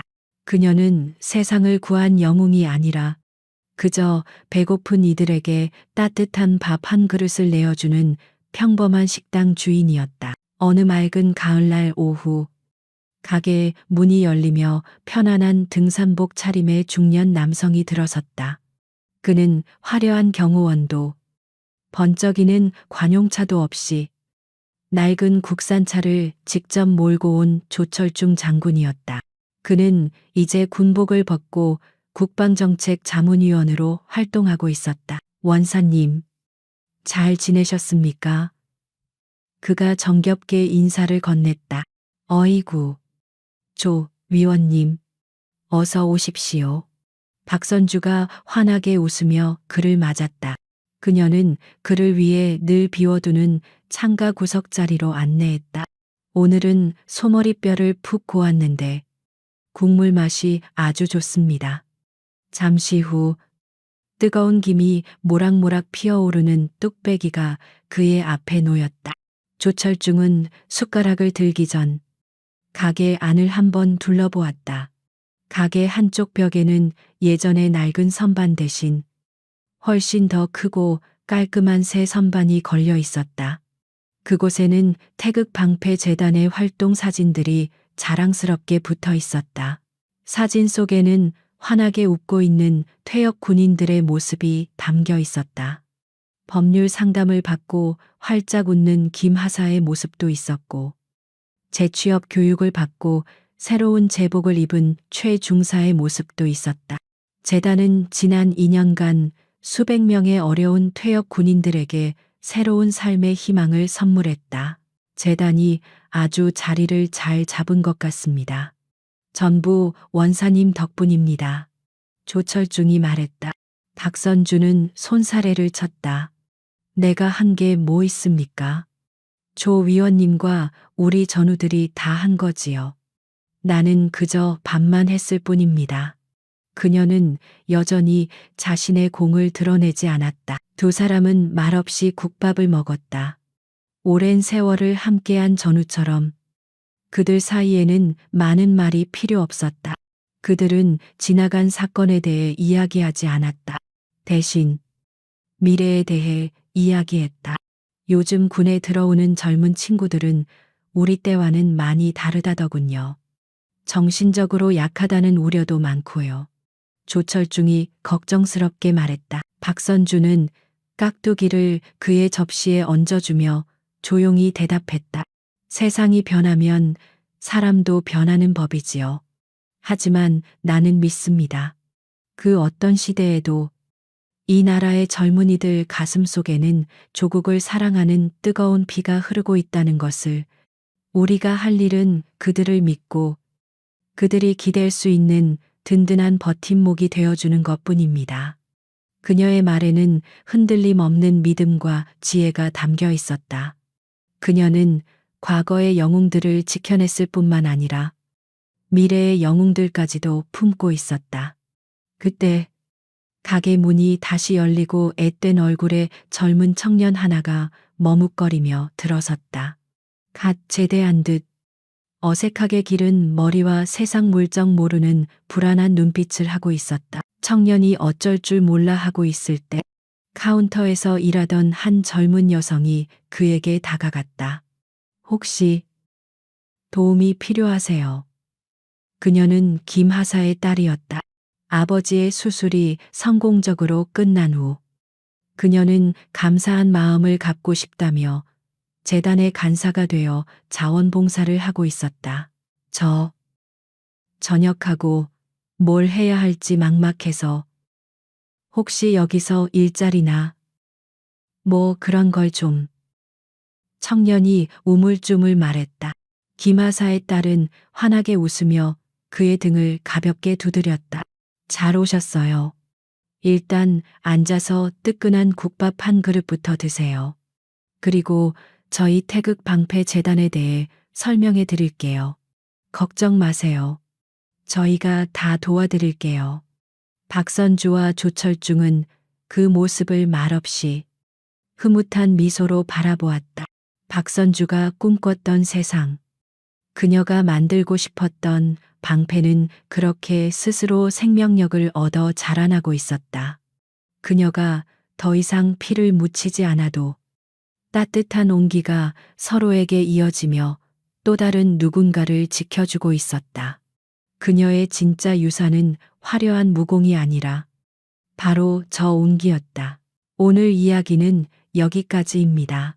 평생을 나라를 위해 헌신했지만 사회의 차가운 외면과 멸시 속에서 고통받아야 했던 우리의 아버지, 우리의 영웅들, 그리고 그들 곁을 묵묵히 지키는 평범한 이웃의 얼굴을 한 또 다른 영웅.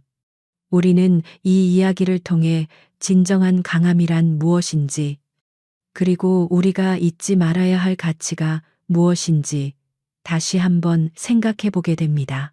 여러분의 주변에도 자신을 드러내지 않은 채 묵묵히 세상을 지키는 숨은 영웅들이 있을지 모릅니다.